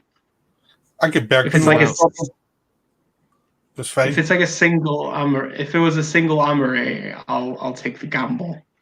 But I don't know. Because you can't track it. That's why I don't get. Actually, no, I got it beg from Amazon. Actually, I did pay the fees for that one, but yeah, I bought stuff from HD Wow variety stuff, and it's always been fine. Okay. What else we got here? Daniel Carrera says we need more collaborations between Sion Sono and Fumi Nikaido. Yeah. Yeah. Marathon 45, I'm picking up the Jacques Demy set. That's a pricey set. I've only seen 2 of his films, but they're very good from what I've seen. Kuckerberg, watch Concrete 2004 the other week, by the way. Not a serial killer film, but it was a true life story, the course of Junko Furuta case, harrowing stuff. Interesting. Yeah, And then- that one's probably the best of the. They made 3 films about that, at least 3. Okay. There was Concrete, Juvenile Crime, I think, and then Concrete Encased High School Girl Murder Case. And I think the longer titled one is the one I like the most, but it's the hardest to find. But yeah, if you read up on it, don't even read up on it, dude. Just watch the movie. Just go for it. It's even worse when you read on it because it's just really it'll depress you. Oh God. Cookabeg says the Concrete movie made me mad. So mad though, terrible that they did that to the young woman. I hear the perpetrators are released now. Also, bastards should rot in hell for life, in my opinion. Happens. Okay. There was on a side note, there was a Japanese guy back in the 80s who went to Europe. I forgot what country, and he murdered a girl in cold blood. And there was something going on where he was extradited back to Japan, and his dad was like a big shot somebody, and he got his sentence reduced to like a month or 2 in like a mental institution. And then he went out and he became like a moderate celebrity on Japanese television. He was on like variety shows and stuff, and was in some low budget movies. So that type of stuff will happen sometimes. Jesus. Damn. It's just mad. We got Stiff Kitten says, I finally got my money back from WoW HD for my Grand Budapest Hotel. You have to wait 2 months. 2 months for a refund. That's crazy. Absolutely crazy. I got mine off eBay. There's a guy called, is it Toys and Films, is he called? I think that's his name. You have to pay like an extra like £10, but considering that we were like high pandemic when it came out, I didn't actually mind paying the extra £10, and I got it 2 days before the thing even was meant to come out. So I was actually quite surprised. Apple Heifer says, just saw the Concrete movie 2 movie was as bad as reality though, sadly. Yes, I heard that case too, Eric. I heard he was a cannibal too. Yeah, the guy in Europe. The only reason I know about it is because one of my favorite exploitation directors, Sion Sono, actually cast him in one of his movies. Oh. Kukabeg also mentions that the Concrete film is actually on YouTube for free right now also. So, yeah, okay. It's pretty good. So, Peter is next, right? Yes. Yes. See, was it August last or? Right. No, Eric's just done. Why don't you play in hell? So yeah. Right. Okay, my number 2 is Forest of Love, Deep Cut. So I just watched this week. I just thought it was stunning. It was so good. It was so, for a serial killer, it was so multi-layered. I mean, if it wasn't for this, it would have been Cold Fish. Because it's the same thing as like a charismatic killer causing havoc for the lives of a normal person. But in this one, you've got the idea that maybe the normal people weren't very normal in the first place either. They had their own problems, and it becomes more about their problems interacting with the serial killer. And there's more weird twists and turns as it goes on. So there's all these things that could be melodramatic, but they actually make sense in the film. So it becomes this weird melodrama about these very strange characters. So the people you initially think are the normal people are actually crazier than anyone else. And it's just wonderful, and it's just weird and twisted. And if you watch the Deep Cut on Amazon, it's like 6 hours long, really, but it pays very well because there's always something interesting happening. It's always twisting it around slightly. And whenever it gets too dark, there's something that's very emotional. So it's not just Sono being really weird. It's like he's weird sometimes, and then you get an emotional element, and then you get some weirdness, and it goes back and forward all the time. So it's just a wonderful film it's kind of like Twin Peaks returning, and like it is technically a TV show, but it feels like a giant movie. I've not seen the TV show, but I mean, I've seen the film. I really like the film. I thought the film was was really good. I mean, like you said, the bad guy in it is just brilliant. But yeah, amazing movie. Yeah, because it's kind of recent, I don't want to say that much about it because you don't want to spoil anything. Because I know. it's like it is quite recent. It's just like go and see it and don't read anything about it. Just see it as as long as possible. Yeah, I like this one too. I know somebody in the comment section also said it's much more than the greatest hits of Sono, which I would agree. But the first time I watched the movie, I haven't actually seen the deep cut version yet. But when I saw the movie version, I did get that feeling of like he's kind of doing a greatest hits movie. You know what I mean? Like, that reminds me of that other movie he did. That reminds me of the other movie. But it's still a good flick. You know what I mean? Even if I think that maybe a few of his prior films did it better. But I'm going to have to watch the deep cut version. I got a feeling I'm going to like it more. Yeah. Because I haven't seen the film. I've seen deep cut. So it's like, I'm just seeing it from that experience. And when I watched the deep cut, I was like, how the hell can you cut that's down to 2 hours? It was like, where'd you lose? Because it just seems like wherever you take stuff out of it. So I'll have to do the other way around. I have to watch the cut version, and see what got lost. I'm sure some of the stuff they lost was probably the stuff I liked most in the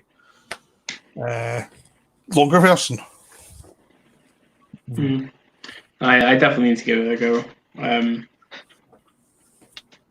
I need to find 6 hours to do it though, but yeah. I have no time at the moment, but hopefully when I get some time it'll be good. Isaac says, yes, Naz, that's the right answer. Then obviously Eric responded to the next comment.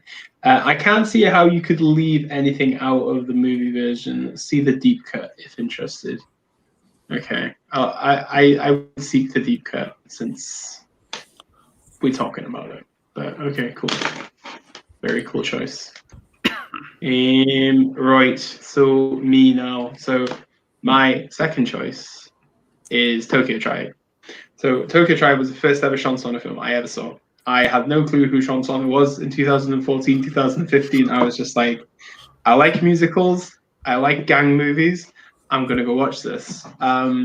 And as Eric has mentioned, it is not the best rap in the world at all, but it's elaborate setting. It is some of the wildest costumes, just the whole vision of what Sono's going for. This is high end, MGM, Fred Astaire, but in a grungy, twisted Mad Max way, and it is one of these films that kind of just makes you think you can make anything. You can make any kind of film you want.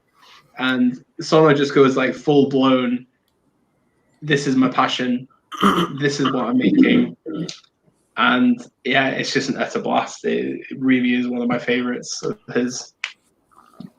Yeah. I actually don't know why I didn't put it as my number one, but yeah. Yeah.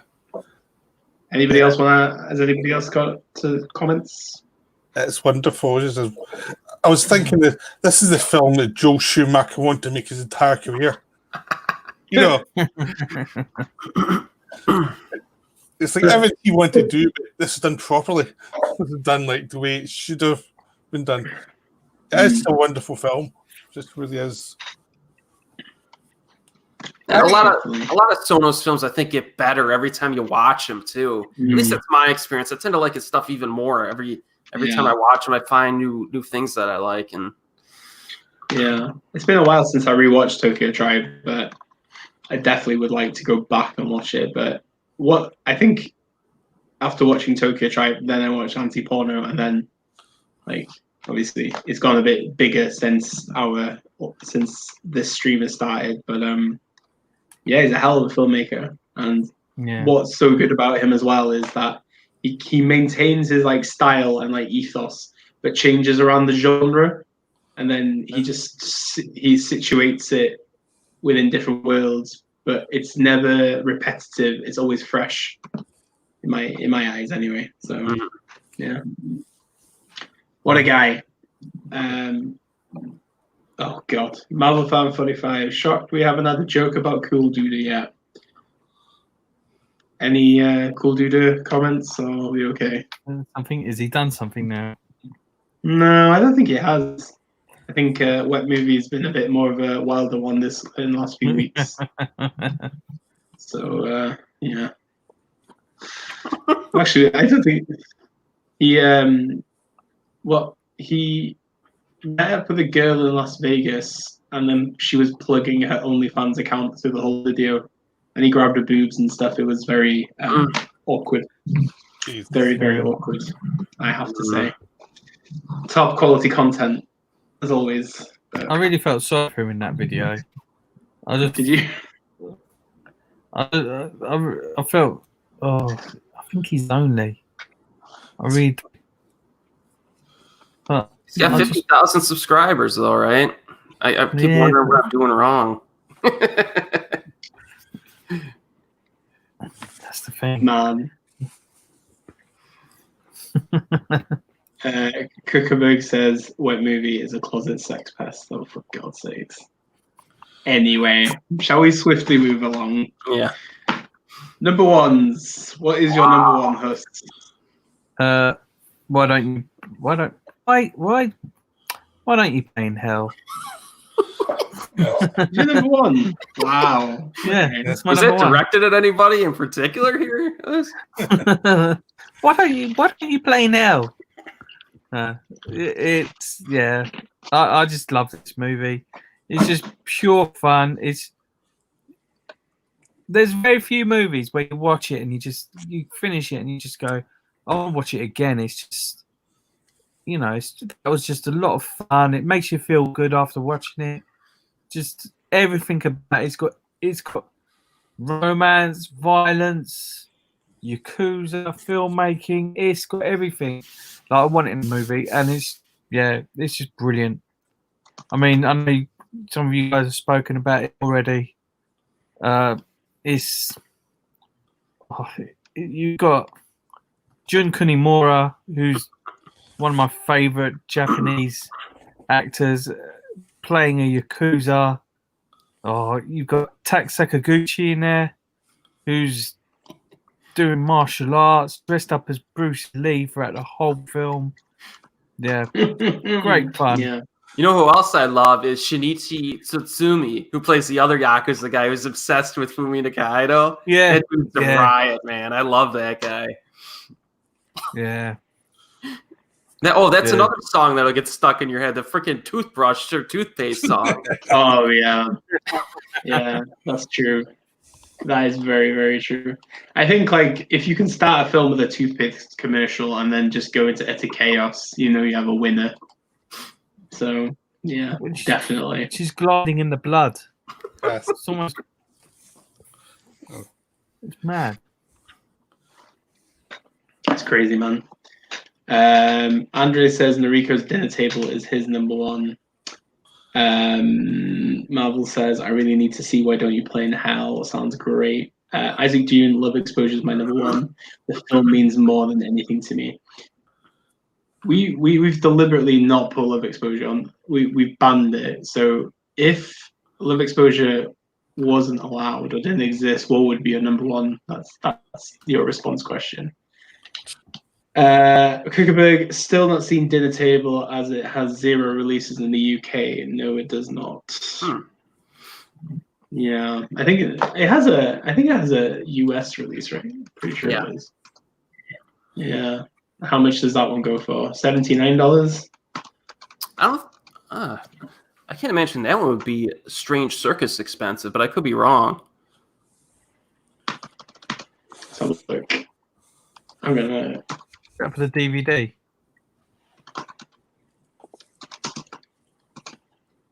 Is it just a DVD? Is it? I'm not sure. I don't have it in my $25. $25 for the DVD. A little expensive. But you might be able to get it used, maybe cheaper. Yeah. Oh, there you go. £4.16 in the UK. Wow. From where? Oh, but it's a French release, so French titles on it. I could actually get that. I could get away with that one for £4. That ain't bad. No. And I thought I wasn't going to buy anything today, Give him 5 so minutes. like, well, I've got some Sonos. It's fine. Fuck you all. Damn you to hell, all of you. That wasn't my fault. That was the chat's fault. Yeah.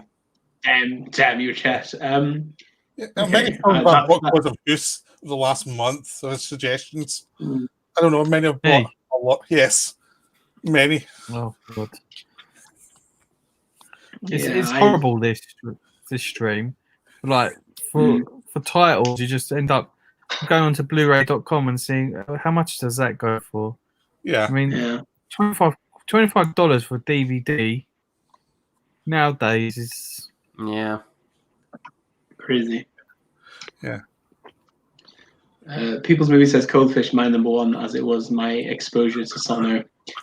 Isaac June, I see. Well, you've caught me out. I've only seen 5 of his movies, but they're all outstanding. Exactly. Kuckerberg, Love Exposure. This is why we didn't pick Love Exposure. This is why Love Exposure is banned, because otherwise it would just be a long stream about talking about Love Exposure.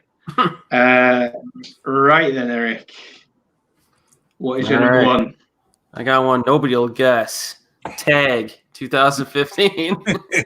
You're shitting me. Also known as Real Only Goko.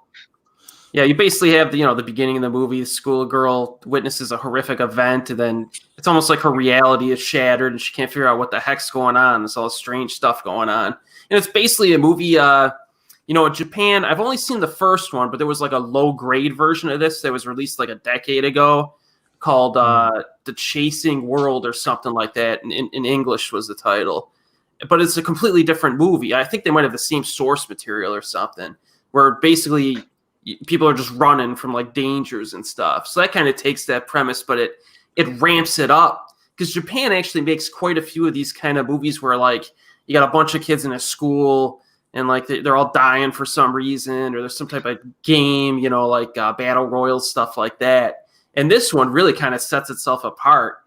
One reason is that this is some of the most fun camera work I've seen in like years. Like the tracking shots from high like elevations, and it's like sweeping, and that's like the whole movie are like these crazy tracking shots. Camera's constantly moving all over the place. It makes it like very fluid and engaging to watch. And actually, if you think about it, there's kind of a reference to The Happening in this. Remember that M. Night Shyamalan film where the wind is dangerous? Yeah. Sono kind of does the same thing, but it works in this one. The opening sequence, the best in Sono's whole career in terms of opening sequence. I liked it more than Suicide Club, actually. And then script will keep you guessing. It's 85 minutes long, which I freaking love. That's right in my wheelhouse, baby. There's no fat or anything to this movie.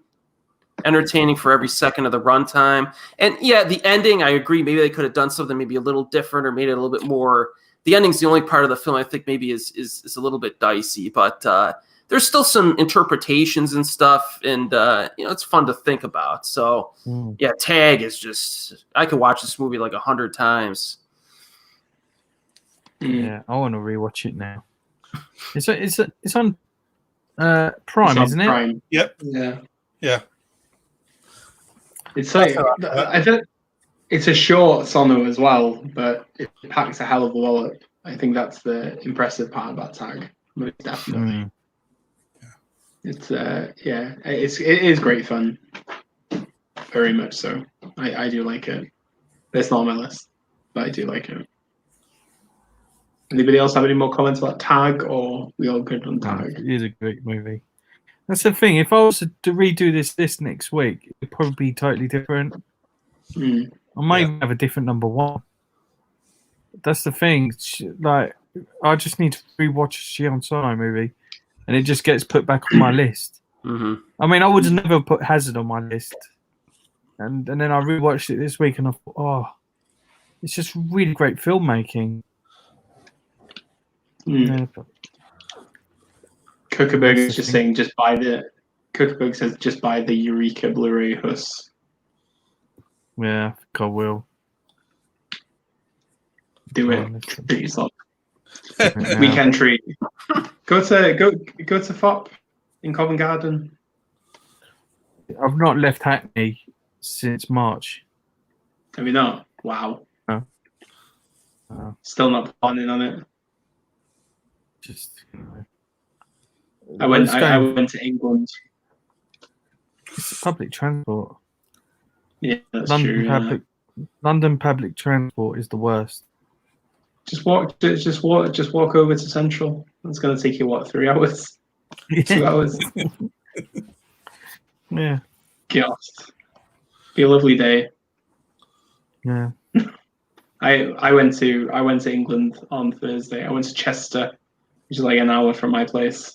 It was quite weird because obviously in Wales we have the rules to England, because like people were sitting inside cafes in England, but in Wales you can only get takeaway. So it was kind of weird to see people sitting down. And then if you're out in town in Wales, most of the toilets are closed. But in England, you can go to some like public toilets. So it's just like trippy. It's like visiting a foreign land. But yeah, that's where I got my female prisoner scorpion for £25. So I was happy. That's really good. People's movies. I've seen them all last week. Which one was your favorite of them? Oh, wait a minute. One. I think it's the second one for me as well, but I will confirm this to you now because the titles. I was always scared of like not watching them in order, but then at the same time, you kind of don't need to watch them in order, I guess. Even though there's a bit more of a story going on in Female Prisoner, like Stray Cat Rock didn't really have like a linear narrative that I needed to follow. But I watched 9 Mako Kaji movies in 2 weeks now. Nice. So Wow. So I would rank it 2, 1, 3, 4. I think that was my ranking previously, but I still need to rewatch 3 and 4, which I'm looking forward to. Yeah. I think 2 is like it's a good combination of like how the first one goes, but it's a lot more fleshed out. So that's why I enjoyed it. Anybody? Were you going to say something, Peter, about it? Or? Yeah, the ranking's the same for me. 2, 1, 2, 3, 1, 3, 4. Yeah, it's just it just felt quite serendipitous when I was in CEX and it was there for that price. I was like, I'm not saying no to that. So I've just ordered it with a tag. What? I've just ordered a tag. Isn't it like £9 on Amazon? £10.50. Oh, £10.50. Yeah. Spicy. People's Movies is going to FOP Union Street, Glasgow tomorrow. You lucky sod. I miss FOP. Take care of yourself. Yeah, but it's not too bad. Like I went to a few stores now, and it's just like because you only have a certain amount of people in there, it's quite reasonable. So, like in CX, it was like I walked in, and he was like, "What are you doing? Buying or selling?" It's like I'm buying. It's like, "Do you know what you want to buy?" It's like I don't know yet. Like, how are you meant to know what you're going to buy in CX? I mean, they don't have everything on the shelf. No, that's the thing. It's just random stuff. It's bizarre, man. But yeah. Anyway, Peter, what is your number 1 choice? why don't you play in Hell? Play in Hell. Yeah. What a shocker, eh? Yeah. I actually feel that there's nothing more to say because everyone's said everything about it at this point. It was like, the time we went through everything else, like, I haven't to tape this film now because it's like everyone's covered it. I'll say it's a joy to watch. It's just so wonderful one day. The fuck bombers I thought were really a lot of fun because you saw them as kids and you saw them as grown-ups and just the enthusiasm for everything and how that terrible date he had was so hilarious because he was so terrible with women. I just thought it was great and just the enthusiasm as they're everything pieces at the end and they're just getting a film made. It was just so much fun. I actually quite liked the romance between the girl and the guy she had as a fake boyfriend. So it was really nice because it was like it was the only person who actually liked her at all, really. So that was quite a nice bit of sweetness within the film. It's a sweet film, despite all the darkness. It's sweet. People have these other sides to them. I think it's just wonderful, which is probably key for it to work. But yeah, it's just amazing. It's like you can't quite believe you're watching this film when you're watching it. It's like, am I seeing this right? What the hell's going on? And it's wonderful because it builds and builds and builds to something amazing. So yeah, it's the perfect excessive film. Well, okay. There's a lot of love for Why Don't You Play? Definitely. I actually bought this during one of these streams while I was actually watching the stream and commenting and making comment and Dion at some point probably. And that's when I bought it. I think someone mentioned it in the stream and I actually bought it then. So is it the Alamo one? What's that? Is it the Alamo Draft House Blu-ray? Yeah. Yeah. So it's this stream's fault I spent all that money on it. But it was good. Good buy though, so I can't complain too much. I do like the. Sorry. Go on. No, it's fine. Go. I like the German media book. That's the one I've got. I think it's the only movie that whenever it gets a Blu-ray release, it goes out of print. I mean, I think every edition of it is out of print now. Is it? It's just what the mouth. Unless the US one is. Yeah. I think you might still be able to get it in the US. Yeah. Well, I got it on eBay, so it wasn't like direct. There was just someone selling eBay, so I think I was just lucky with that price. You can buy the media books. Fucking hell. One media book is €38.98, and then the other one is €41.91. Yeah, so the German one. German media books, yeah, that's the price at the moment. And then you've got the standard one, €36.99. This is 3 different versions of it. Yeah. So that is kind of wild, really. But yeah. I gotta say, the German editions of Sion Sono's films are pretty cool.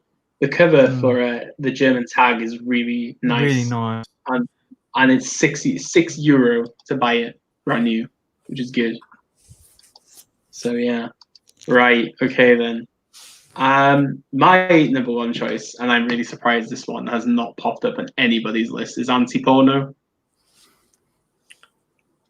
I don't know. For me, it's my second favorite Sion Sono film in general. It was the second one I watched from him, but what I find fascinating about it, it's like how it kind of like explores sexuality and kind of breaks like the concept of taboo that is in Japan.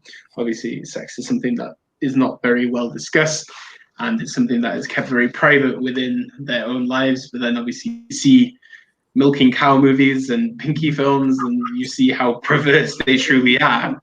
So I think Sono kind of like balances like this idea of criticizing Japanese people for not like kind of liberating themselves, but also kind of looking more of the world on how it just kind of treats itself. I think the setting of it is beautiful. I love the colorization of it. The whole narration of the film is kind of interesting to look, and also it's more from the female perspective, which I found it a lot heavier going in Anti-Porno than the other ones. But I feel like there's more of a resonance and there's more of a profound message from Sono in Anti-Porno. And I was just impressed by it from the first time. After watching Tokyo Tribe, I just remember talking to my friend about it, and he was like, "Yeah, you should check out Anti-Porno," because it's quite an impressive film. And yeah, I stand by it, but it's definitely my number one. It was the first one I wrote down on my list. So yeah. So anybody want to comment? That's a good pick. I like it. Yeah, no, Yeah, yeah. it's a good film. Do you not? I think the weird thing about it is there's not much. Maybe it's not as rewatchable as like some of the titles that we've talked about. But as a piece of film, and I think as like a film for Sono, I think it's one of his like stronger like pieces of cinema. You know, it's not just a film; it is a good piece of cinema. So I like the large yellow room. Yeah, yeah, exactly. Yeah. It is For a lot of that. It's quite odd. Yeah, It's got a lot of psychological stuff in it too. Obviously, when they, no, yeah, they it's very get heavy. stuff up, and you know, not to spoil anything, but and yeah, this is. I think this was actually part of the Roman porno project in Japan, where they had like five or six movies as part of this project, and I've seen like 3 of them, and I think they're all worth watching. Actually, the ones that I've seen, at least. Yeah, I think I chose some films with similar themes like Forest of Love and like Tag. So I didn't really go for anti-porno because I've already covered it with 2 other films. I just felt like it was an overkill. But I really liked anti-porno. It was just I've only seen it once. I'm still kind of processing that one, so it's not really. I kind of need to see it again, really, more than anything. It is good. I've only ever like streamed it online because BFI players had it on their like streaming services for years now. I still not bought the Blu-ray, but I might after tonight. Maybe I'll get it. Still like yeah, I don't know. It is good to own it, but I don't know. We'll see. I'll have a ponder. I need to have a think about it because I've got too much stuff here at the moment. I've had It's absolutely gorgeous as well. It's such a gorgeous film, visually. Yeah, I think there wasn't a probe of the film, but even like in like critic circles, there was a lot of people just being quite snobbish about it. Kuckerberg says it here. Antiporno was good. I enjoyed it, but I know a few normies that cock their noses up at it. But it's a strong piece of film, man. I think it's very impressive. But yeah, I looked up the Rotten Tomatoes scores of his films, and there's actually not a lot of reviews for a lot of his films, but you might see like 20 maybe or something like that in a lot of them. But the worst one I think was Tokyo Tribe, and I could probably guess Really? why. Crazy. I think it's a sink or swim film, isn't it? Really, like say if it is your first Sono, like it was for me. If you dug it, then you're gonna dig him as a director, I think. But it's not for everybody either. So we have a question here from Nakamoto. Is Sono better than Ozu and Kurosawa? I like them. Well, which Kurosawa?Maybe clarify that just in case. But I assume Akira. He's talking about. Yeah. I don't know. I prefer Sono makes films that I enjoy more than Kurosawa and Ozu anyway. But I'm not. I'd rank him over Kurosawa actually. To be perfectly honest. Yeah, I prefer some Kurosawa. Ozu is one of my 3 favorite directors, so it wouldn't go as far as that. But yeah, Kurosawa was one of those directors I like, but not as much as other people do. Me too. Yeah. I was a choice between Sono and Kurosawa. I'd probably watch a Sono film because I'd probably enjoy it a bit more. But that's just taste more than anything. Yeah. I think the thing is as well, even when you go into film, it's like you have some directors that you kind of have to pay your dues with.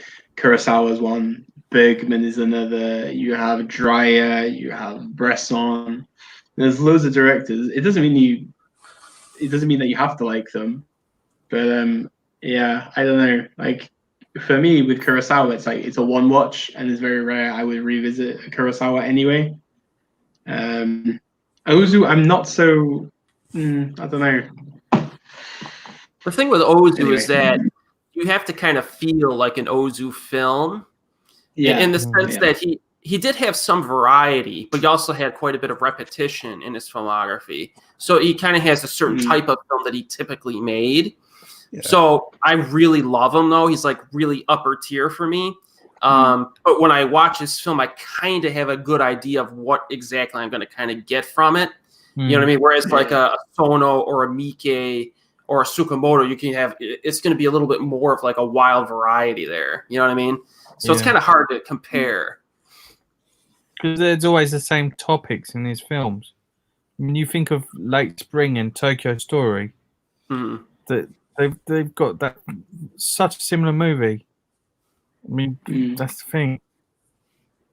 Whilst, I don't think there's two Sion Sono movies which are similar in a way, if you know what I mean. Yeah, even Suicide Club and Noriko's Dinner Table are completely different films. But that's the thing as well, isn't it? I think when you talk about Japanese directors in general, like you have Kurosawa and Ozu that kind of like dominated like decades of film, but there are so many good Japanese films made by good directors that we've discussed numerous times here. But Mizoguchi, Oshima, Suzuki, all in this same time period making brilliant films, but because of those two guys, they just get pushed away, which is baffling.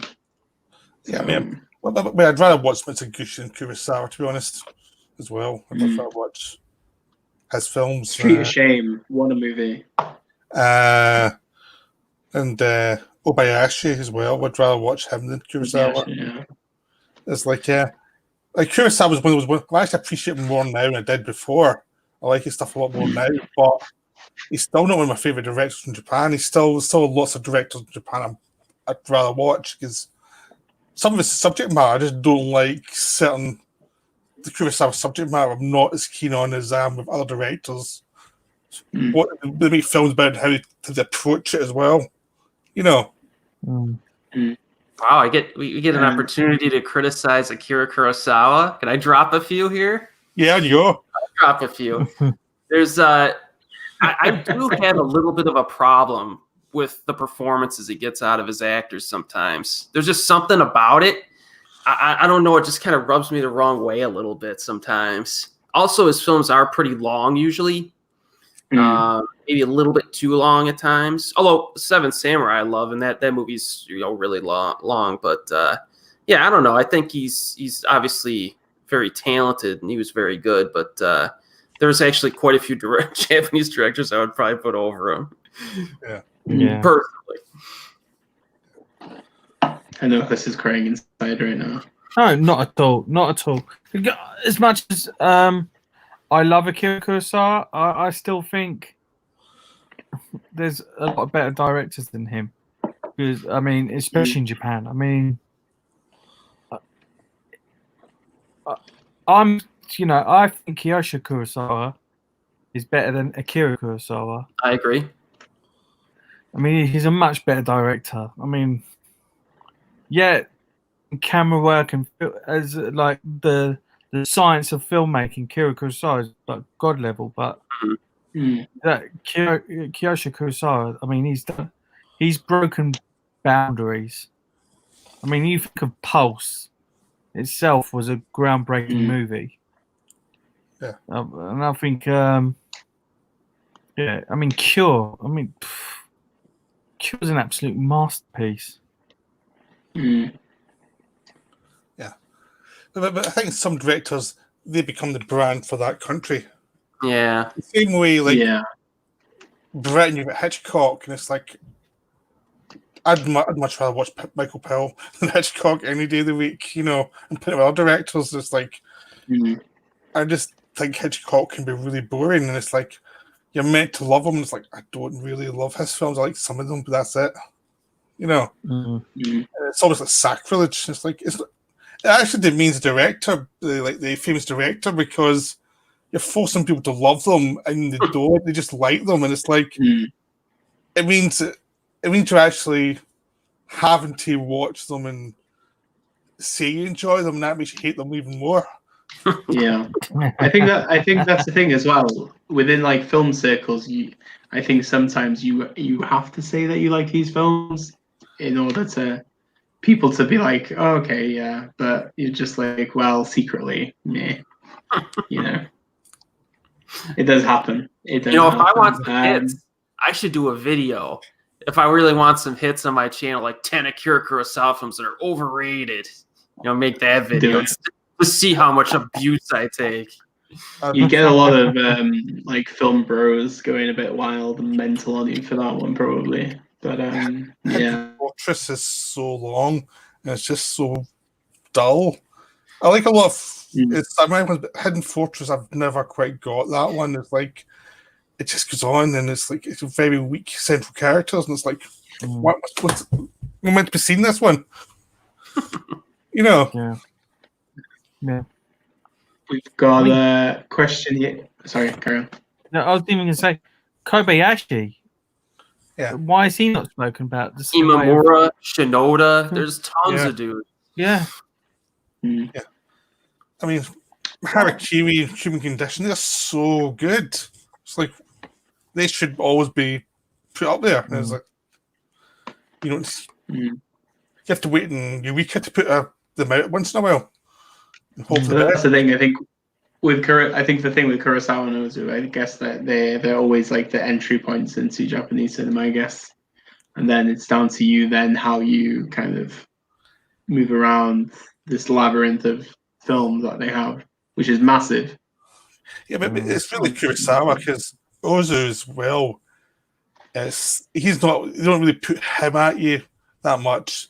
It's usually Kurosawa first and then Ozu much later, and there's like maybe you might watch one of his films or something.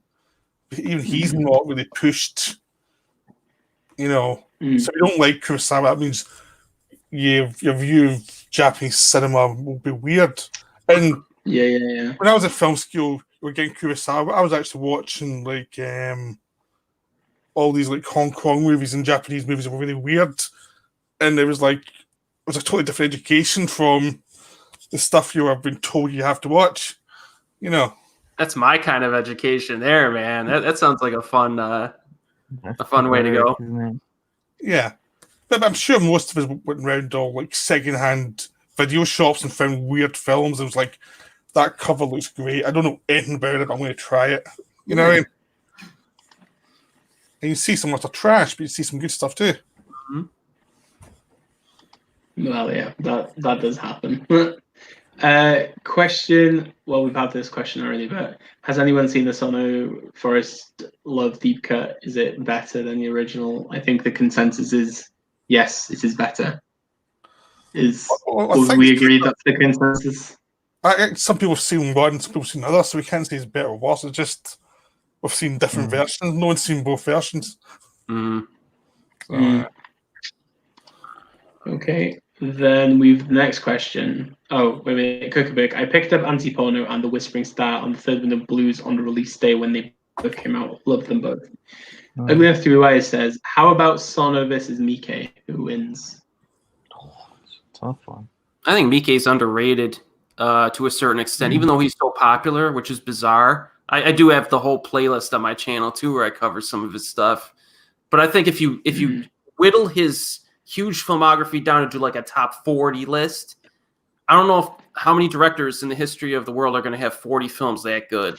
I mean, I guess he's made at least 40 real quality stuff. Probably more than that, but so that's why Miike's tough to when you really go for the because he's made such a huge different variety of films and a lot of good stuff. So I don't know, between him and Sono, it's hard. It's hard, man. I don't know. I mean, fucking hell. You got. When I think of Miike, I think straight away the Black Society movies. I mean, those three movies were just amazing on their own. And then you got like Itchy, Audition. There's so many movies going through my head right now. Gozu. I loved Gozu. It was so Yeah. wonderful and odd. The thing with Mickey is there's so many films. It's almost like, which one was that again? Because you've seen the films. There's so many of them. It's almost like a few of them meld together because he's made so many. I mean, even some of his recent ones.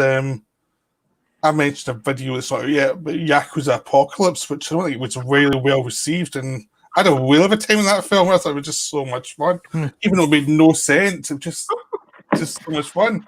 Yeah, like some of his stuff that I like, a lot of his stuff that people don't like As the Gods Will. I have a freaking ball with that movie. I love that movie. Oh, yeah. It gets like mixed reviews. Even like Over Your Dead Body, I liked a lot because it like juxtaposes the Yotsuya story tale and like modern like plays and stuff. But I don't know. That Western they did, I don't think was well received, but I quite like that one. The Sukiyaki Western Jenga.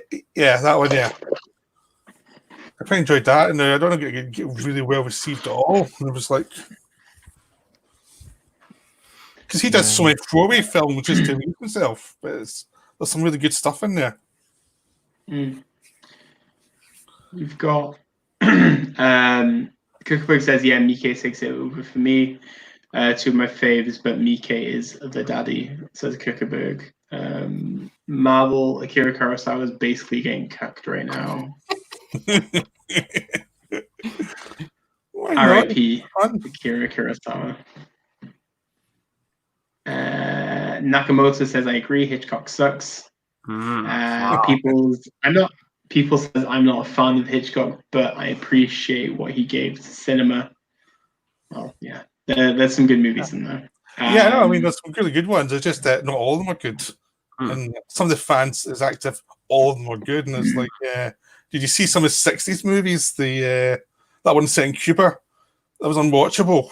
That was so awful.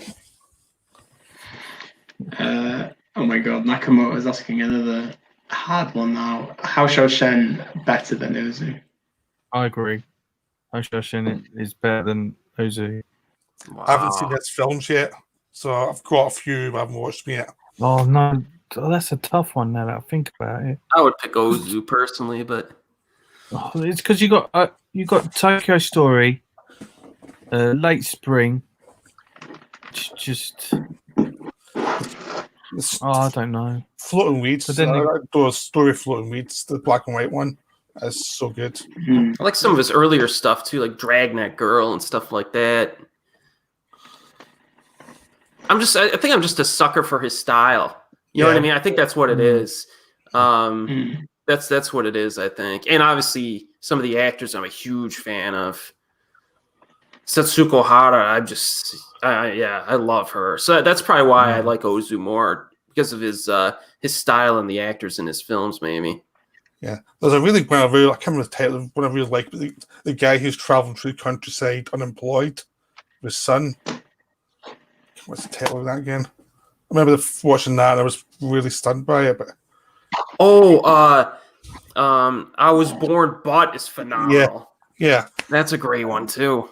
Yeah, but the thing is, he's made so many films. It's like, what one was that again? Because he's done so many, and it's like, I haven't sure if he's watched so many of his films, and there's like, I can't remember what the title of each one is, but I just remember the stories.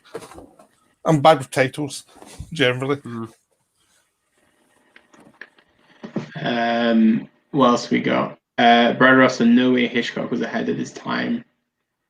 I would say probably within the West, maybe he was, but I think technically, Asian cinema was a lot more ahead of Western cinema's time, definitely. Yeah, Hitchcock was more Fritz Lang. Fritz Lang was better. I'm sure that'll annoy some people, but I adore Fritz Lang. I'm a Fritz Lang guy, so. Gung Fu says, agree with Eric. Kurosawa's movies feel very long. It's a very slow pace, and still you need to concentrate a lot while watching. Plus, the acting lacks a lot of emotions. So yeah, the normies will be out in full force if you disrespect the icon, Eric. Do it. I've intentionally not really talked about that much on my channel. I got to have enough videos and enough content, or if somebody comes back with, just go back and watch your Transformers movies, I could just be like, you could just check my back videos on my channel, because I know that's going to be the response whenever I do it. Yeah, you should. I think it would be hilarious if you did it now. To be honest, like, just just let those comments just flow. yeah. Because people will cry. Most definitely cry. Marvel Fan 45. I mean, I have a ton of controversial opinions. I like hating Nolan, Scorsese, and the Marvel films. But your name's Marvel Fan 45. So I'm confused now. I think he's been sarcastic with the title. That's the joke. Is that the sarcasm? Wow. If you look at his letterbox this week, his 1-star reviews of Nolan's films are actually quite funny. See, I started to smell a rat with this guy before when he was talking about some of the movies he was really liking.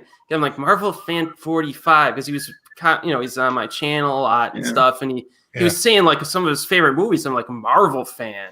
This is his. I'm like, there's something going on. So now I got it. Yeah. Yeah. It does feel well, doesn't it? Because it's like something's up. Yeah. Amazing. Well, that's it. I like defending films that everyone hates just to annoy people as well. It's just fun. Just why not? You gotta do it. You gotta rattle some cages, don't you? That's the thing. Yeah. I think especially within fans here. Yeah, exactly. You got 2 Cats fans, OG Cats fans, not these fake ones. Also we got. So what's the cut that's on Netflix of The Forest? That is both. Both are on Netflix. Yeah, you can get the deep cut. Yeah. You can get both versions. What else have we got? Holy shiza. Which might be typical Japanese culture, as recent films and J-dramas lack bits of emotion and variety. I don't know. I'm not sure. Like recent ones, like showing Japanese culture. Recent films? Is that what we're asking? Which might? Oh, is this a continuation? Is this a continuation going through? I'm really confused. Oh, he's deleted one message, and then there's another one, but it's just not. Okay. Right. Okay. He's trying to confuse you. Yeah. Yeah. When does he not? But if we want to talk about traditional Japanese like culture within cinema recently, I watched Sweet Bean by Naomi Kawase today, and I thought that was a very subtle Japanese film. So yeah, there's always a pretty good variety of their films, even going through the 2010s. So yeah, because that's the thing, isn't it? Like there's a lot of Japanese films that stand out a lot more, but classical dramas and things like that, you don't. People don't really discuss them. I guess that's true. I think Corrida seems to really, but that's more family life. Yeah. Japanese family life. Nakamoto asked, does Sono shoot film or digital? I think he's evolved, so he's gone from film and then now it's digital. I would definitely not think any of the recent ones were shot on film anyway, that I know. Yeah, a lot of directors now can't do that. It's just the budget isn't big enough, they can't shoot in film. Well, yeah, that's the thing. Like because Japanese directors do shoot on substantially smaller budgets as well than like Western directors, so probably digital. And obviously, as a technological like hub as is Japan, I can imagine like digital is everything really. I think even Tsukamoto may have made that transition because he loved cutting film in his editing, and I think even he might have made the transition. So if he does, probably everyone has. I would say Tetsuo 3 was definitely shot digitally because, like, the way that movie is constructed, it just looks like I said, it just looks like a fan I think that made hey it. Huss, I think we need to add Tetsuo 3 to Junet and Cool Duder as our weekly badge fest. Yeah, definitely. I still think about it. It's fucking hell, man. Oh, Yeah. did you know it was originally Yeah. supposed to be produced by Quentin Tarantino, directed by Oh, Tsukamoto, God. starring Roth. What? Yeah, starring Tim Roth. Yeah. That would have been pretty That's cool. hilarious. Yeah, That would have been fun. yeah. I've got a German version on the post just now, so I haven't seen it yet, but it is in the post to me. So I'm looking forward to seeing this weird film that doesn't seem to be the best from what I gather. No, it's one of his No. lesser films, but Yeah. Oh, God. What else have we got? Visit Q and Gozu are god tier alone for Miike. Brad Ross said Takeshi Kitano, amazing director. Hell yeah. Definitely. He was my entry point into Japanese cinema. For you. He was through Takeshi Kitano into live action Japanese cinema. What else we got? That JoJo's Bizarre Adventure movie from Miike was crazy stuff. Much like the anime, I'd assume never seen the anime, but the movie was good. I thought the movie was all right. I was gonna check out the anime, but then I saw how long it was. I'm like, there's no way I'm sitting through like 100 whatever episodes. It's a lot of dedication, isn't it? Ugly Enough to Be Wise says, I wish we had a good UK edition of The Bird People in China. Yeah, that's an underappreciated Miike film. Yeah, I think I've got that with one without subtitles. I've started to watch it, but there's no subtitles at all, so that'll be interesting to try it. I can see. Wait a minute. Why does that look like it's hot in DVD? I know it's gotten a US DVD release. Oh yeah, China import. Damn. Yeah, no comprende on that one. You can get a lot of Miike films from like Germany and stuff, like on eBay. You can just buy them. There's not any subtitles. Just like we're just going to sit through them and just hope for the best. You know, certain ones I just thought I want to see it, so I'll just take away from subtitles. Only cost it £3. I'll give it a shot. There we go. Kuckerberg also says really hard to get physical releases of Miike's early work, though has never released outside of Japan. Eye Catch Junction and Lady Hunter, etc. Oh. Yeah, I know of no physical releases of those. Are they like available online or no? I think I saw them on YouTube at one point, but I don't know if they're still up. Kuckerberg, let the Kurosawa butt hurt flow through you normies. Oh god. Maybe you should employ Kuckerberg to like troll the comment section to provoke the people even more. Oh wow. Yeah, we You need never our know own the army. video. Everybody else has an army. We should get our own little army. Oh god, yeah. I think Huss needs to get like a posse T-shirt and sell them now because he's monetized. Like the wet movie crew. You could be like I don't know what you call it, a touch of film crew or whatever.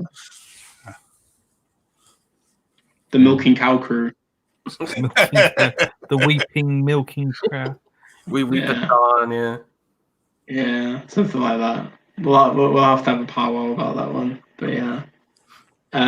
Okay. The explanation to Marvel Fan 45's name. It was originally a throwaway account, LOL. Then I made my channel on it. Yes. The irony. Yes. That's very British. That the sarcasm is, cruising from his brain right now. But yeah, fair play. Okay, that makes more sense now. It'd be funny if he was just like a massive Marvel fan, like 5 years ago, and he's like, "No, I'm only an art house fan now. Fuck you, Kevin Feige. We don't want you anymore." Yeah. So, don't get me wrong. I don't mind a Marvel film every now and again, but it makes you feel old-fashioned naming the channel after a Buñuel film now. I just feel like I'm so old in comparison. Yeah. My channel was called That Movie. Well, it's still called That Movie Guy UK, but like the problem is like the work I've had from you because of YouTube. That's how I'm referred to, and I'm just like, I can't get rid of it. Yeah. So the channel name of the movie is Dion, but like on the intro card, it still says That Movie Guy UK, just because I can't shake it off. Yeah. So yeah, it's just there forever now. But it's fine. I think it's laziness sometimes. Like maybe it's an asthma prod, but it's just laziness because been that for so long. I just never bothered trying to change it. So I just thought, oh well, that's what it is. So change it to Dungeon Master 45 and see what you get. Yeah. Yeah, and the things I opened it up when I was in a massive Buñuel phase, and just thought this sounds cool. And that's it. And I've had it for so long now. It's just like, well, that's it. Then you got like Huss and Eric that have got like just names that are solid enough and sell the channel. And here we are with our fucking name issues. Well, Chris is a touch of film. Come on, that's a reference as well, really. It's a good one. I know. It's a lot classier than the rest of our channels titles. Do you remember Spider Geek? Yeah. Like he changed his name so many times. Now he's started up a new channel. What's it called? One Click Trick. So he's gone from like Spider Geek to Movie Ninja. Yeah. Just change all the time. Yeah. Oh yeah, he's back. Damn. It's an identity crisis. Yeah. Yeah, but everybody's gonna know him as Spider Geek anyway, because that's like what everybody knows him as. So yeah. Oh, okay. At least he's back. What else we got? Kuckerberg, The Great Yoaki War by Miike was a great one. I've not actually seen that one. It's a kids movie, really. Family film. Fantasy. Is it? I like it. Damn. Okay. Is that Miike's like Hugo for Scorsese? It's got your typical Miike-isms in it. It's wacky, even tiny little bit of perversion for the kiddies to enjoy. Involving the water girl. She's like a water imp or something. You'll see. Yeah. I need to watch Yatterman. I've got Yatterman. I haven't watched that yet. I just got it because the cover basically. It was like, that looks weird. I'm getting it. There's People's Movie says, I rattled plenty of cages online. Oh God, do you? Was Emma Limelight? Question mark. I think it's Uzumasa Limelight, something like that. It was a Japanese movie from like 5-6 years ago. It was good. I liked it. It's about an actual real life extra who died in like thousands of samurai films. It's like an extra in them over the years, and it goes through like his story. It was pretty cool. We've got going through is responding to the ... now. I am talking about Kurosawa's movies which lacks the emotions in the acting, but Eric might correct me as I rarely watch Japanese movies. I recently watched a J-drama and I think it did lack emotion. Yeah, I think that's part of the it's definitely part of the culture. I think you can't even hold hand. You know what I mean? Well, it's you're not even meant to hold hands in the street in Japan. Well, not meant to, but it's deemed to be offensive. Yeah, I don't know. So, I guess it depends you on can't even.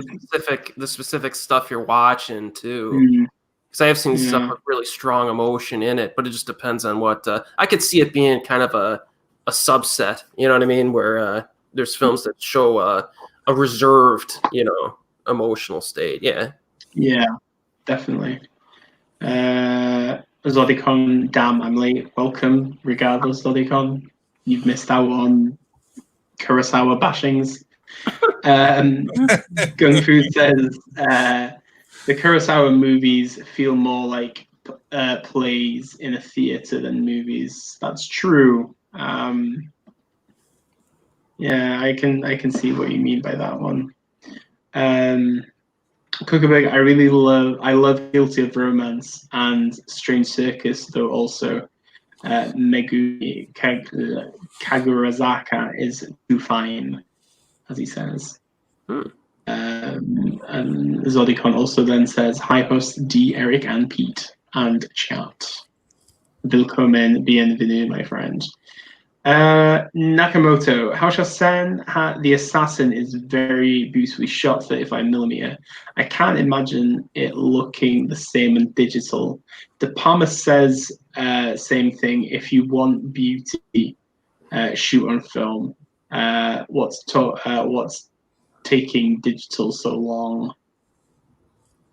It's a fair point. I think that's the problem. Is again, I think when it comes to some directors, it's the price of film, and then obviously, I don't think digital is in that time period where it can emulate film. It's getting there, but it's just going to take time. Well, Technicolor's Process.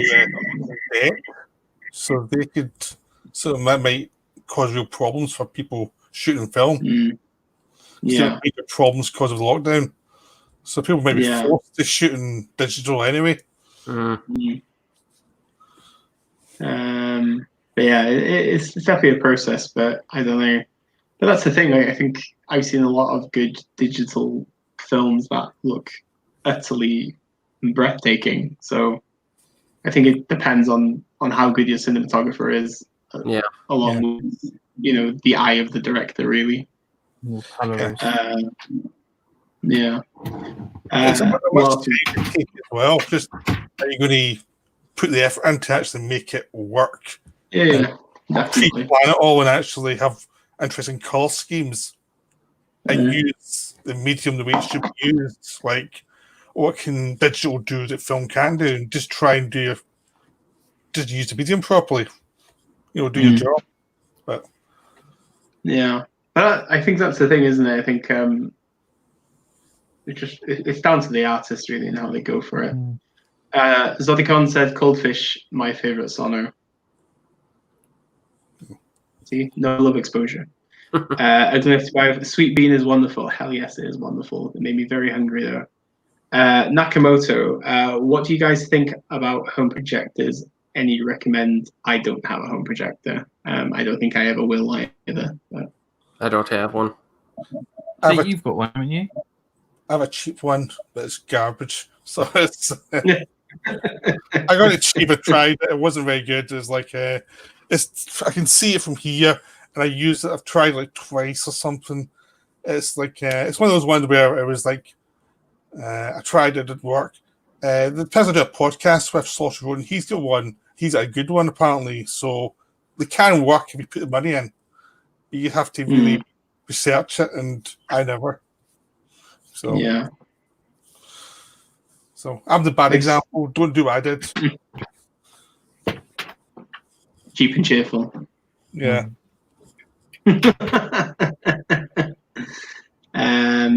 Would you? Well, I don't know.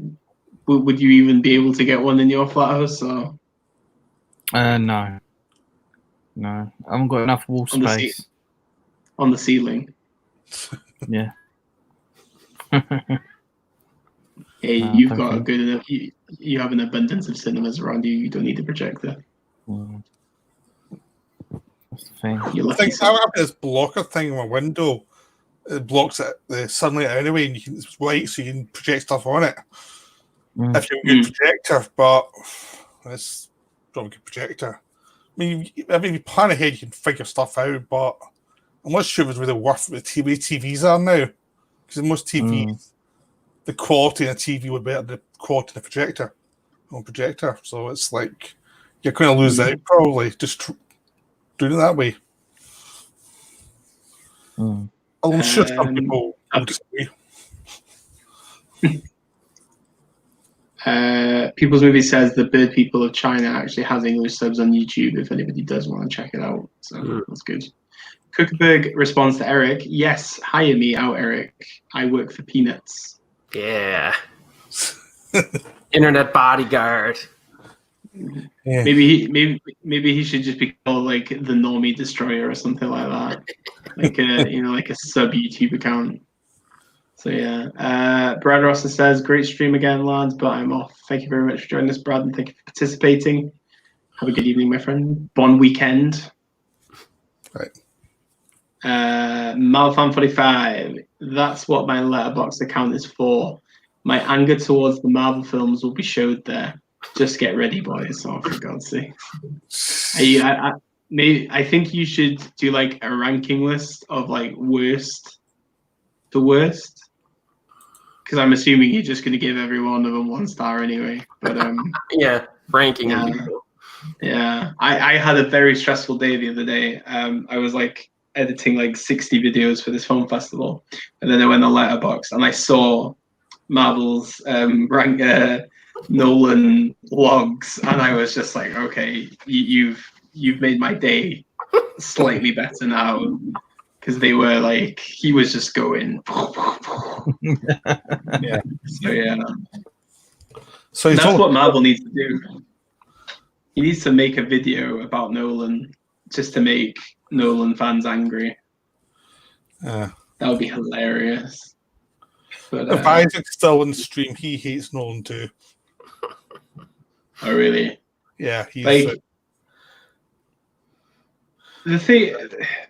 What I'll say about Nolan is like every time I've like gone to a school, like high school or a university or whatever, and I talk to him about film, Nolan is the first director I hear every time, and I think that's why I get annoyed by him. Like, don't get me wrong, some of his films, like The Prestige, I love The Prestige, but it's just like, just go away. I don't want to hear about Nolan. Go watch a David Lynch film. It's kind of what happened with Spielberg in the 80s and 90s. Everyone knew Spielberg, and it was almost like, oh, shut up, Spielberg. We're sick of hearing about him. It's the same thing with Nolan. Yeah.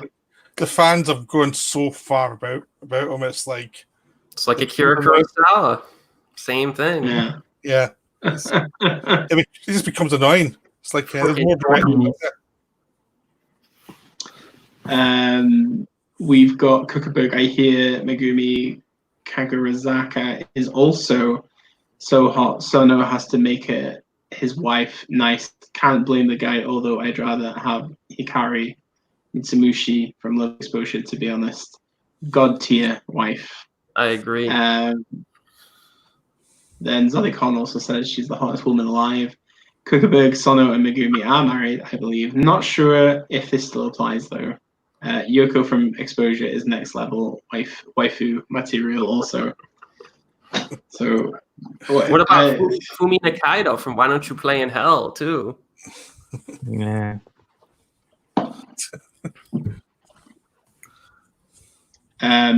It'd be enough to go as well if we're talking Yoko Maki for me, thanks. Ooh. Kuckerberg, I was checking out John Waters' Criterion Closet picks today at work. He had some good choices. Oh yeah, I don't even remember what he picked now. John Waters has a good taste. But I don't remember what was entailed in his. That's the joy when you see them on YouTube, because somebody puts a list in the comment section, so you don't actually have to watch the video sometimes. Yeah, that's what I do. Yeah. I always put lists just to. Oh wow. Okay, there's no. Where the hell is the list? Oh, Oh, there's no list on this one. I'm surprised. What about a pinned comment or a thumbs up comment? It's kind of hard to tell though, if it's just a personal list or. The first comment that has so many likes is, "Wow, John Waters is back in the closet." Oh, God. Yeah. wow. The funniest story I've heard about John Waters is like he says about this now. He's known Werner Herzog for like years, and they did like a Q&A together one time, and Herzog had to go to his wife and ask his wife, "Is John Waters gay?" After knowing him for many, many years, and John Waters thought it was the funniest thing that he'd heard ever. So, but at the same time, it's a very Herzog kind of thing to say, I guess. Yeah. So, yeah, have you seen his Japanese documentary, not so documentary yet, called Family Romance? LC? No, I really want to see it. But yeah. I've got a link for it. I just not watched it yet, but I'm very intrigued to see how that one pans out. But yeah. Well, I think Herzog's kind of like Sono in a way that I think in the world of their own. I don't think they really pay attention to the real world that much. It's just like they have their own thing, and that's it. Like in the Sono documentary, you find out that Sono's terrible finding any place because that part of his brain just doesn't interest him. So he relies on all the other people around him to get him to places because his sense of direction is not priority, so he doesn't care. It's like it's not worth it. Kierkegaard says, "What about Asami though, the queen of all waifus?" Yeah. She's cute, but she's not Hikari Mitsushima. Malfan45, I'll review Prestige and Inception just to piss people off, but I really don't use my channel for rants. Plus 90% of the favorite films lists on YouTube all have the same films. That is very true. They're like, I think end of year lists are always hilarious on YouTube because everybody just copies each other. Yeah. But I think... Sorry? Why don't you just copy them and do it as your worst movies of the year? Yeah. The problem is, right, is that you don't know what the best films are for a couple of years because you've just seen them. No. And you have to see them a couple of times and work out that was fun for one view and that was it. And other ones you maybe didn't like the first time, you liked more. Here's an example. And that's why I never do a best of year at the end of the year list because I haven't, especially doing Asian films, it takes me like 3-4 years to catch up because they haven't been released yet in America. So I just watched one, that Better Days movie from China we were talking about before we went live, and that would be high on my top 10 for 2019. So, and I just saw it like this week, you know? Yeah. Well, it's on my list now anyway, after you talked about it earlier. It looks really good movie. Yeah, I mean, my best of the end of the year thing is usually a rambling mess for me, just rambling about films I've watched, and it's like, I'm sure no one can sit through the whole thing because I don't take it seriously at all, because it's just like, what's the point? Yeah. It's just like, these are films I saw this year I quite like, but I might change my mind, and, you know, it's kind of useless. It's probably my most useless video of a year, because I have nothing to say, really. Like my list, I never tend to regret my choices, in all honesty. But obviously, because I don't know, like for me, once I kind of solidify like an idea, I think I'm right. Yeah. But it's very seldom I have changed like a list, especially in the last maybe like 2 or 3 years. Maybe a few years ago, yeah, don't get me wrong. Like I think maybe in 2012, probably I put Dark Knight Rises as my favorite film of 2012. Obviously that's changed now, but that's the thing about film. You're always adapting, you're always changing, aren't you? It takes me a couple of years, I think, really, because I don't think I'm very good that year when it's out, because I'm just not good at it. Really. I'm kind of the same way. Like I tend to like movies more like a few years later than when even if I liked them the first time. It's weird. I don't know why I'm like that. Yeah. just like Tokyo Tribe. Yeah. Yeah. Suicide Club, or a lot of movies.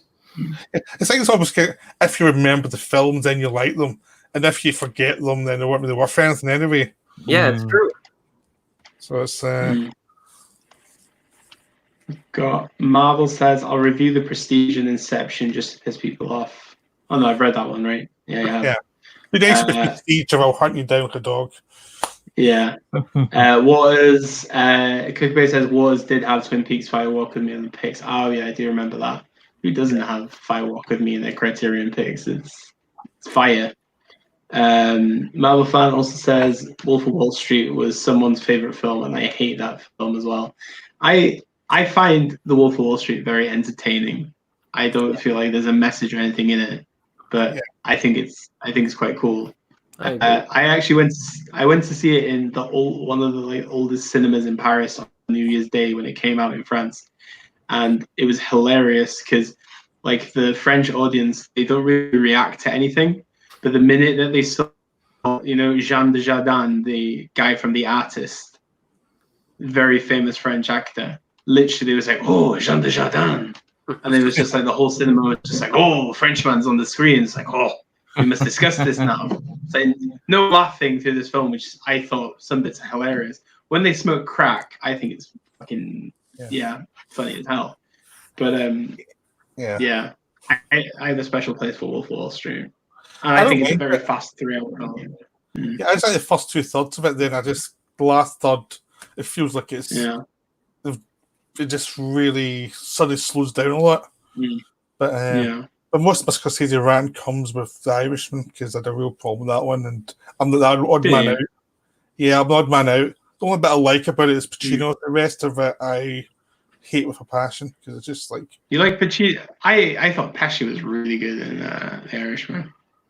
Well, the thing is, Pacino was loud and entertaining. And that was that was the only thing that entertained me the whole film, because it just... But I know a lot of people love it. It's like... It's one of those things, how it's like, you don't like a film, so I'm not going to see... I mean, like it, it's a big deal. It's like, well, I didn't like it. Other people loved it. I said what I thought, and that was it. And you know what I mean? I think it was okay. I'm never going to watch it again, though. Yeah. It's a hard slog, isn't it? That's the thing. The thing for me with that film was there was no point to it until the back end of the film. It was no moral. It was just a narrative that had no meaning, and then at the end you're like, oh, okay, now I see what Scorsese was going for, but I'm sure he could have kind of summarized this a lot faster. I saw it at the Prince Charles Cinema, and that cinema has probably that cinema probably has the most uncomfortable seats. Yeah. So it's like, even though they play some top tier films there. Yeah, that's the thing. So many great movies, the most uncomfortable seats, and for 4 hours. Yeah. Like, oh God. Should have taken a little pillow with you. Me. Yeah. I've seen some people take cushions with them to Prince Charles though, because that's the Prince Charles in London is where they do all the room screenings with Tommy Wiseau. That's where you get to throw the plastic forks and all that crap, and it's a wild time. So that's the cinema's famous for that. And then Tommy Wiseau signs everything for you, underpants, the whole lot. So that sounds so desperate. Yeah, well, he sells everything. Trust me. If you go on Tommy Wiseau's website, the stuff that he sells is you ask yourself why. So Cookabug says, yeah, me too. Wolf of Wall Street is extremely overrated. People's movies. I usually do an overrated list and have the likes of Last Jedi and Fight Club on them. Yeah, I agree. Fight Club is pretty overrated, but I love the film. But it's it was a proper college film. Yeah, I really like it, but I get people saying it's overrated because the people who are fans of it just won't shut up about how great it is. They're just too fanboy about it, and it becomes a bit annoying. Yeah. It's always funny when somebody's like, "You've never seen Fight Club?" I was like, no. It's not an essential film. Yeah, a bad fan can make you hate a film you love, pretty quickly just by their kind of insanity about it. It's like, it's only a film, just relax, please, just go away. Yeah, you know what? And I just figured this out a few years ago. Related topic. I've always hated my sports teams in my hometown. Always hated them with a burning passion. Ever since I was a kid, I always root against the home team. I'm trying to figure it out recently. I'm like, listen, I got to sit down and figure this out. Like, why do I always feel this way? I'm like, wait, like 90% of sports fans are obnoxious, and I'm listening to the fans of the hometown because I live in my hometown. So that's why I'm like, I'm not rooting for the same team as these freaking morons. So I always root for the hometown team. I never support England in the World Cup because I know the headache you're going to get if they do well. And you just open your window and all you hear is coming home. It's not a problem for me at all. With Scotland kind of never Scotland been a problem.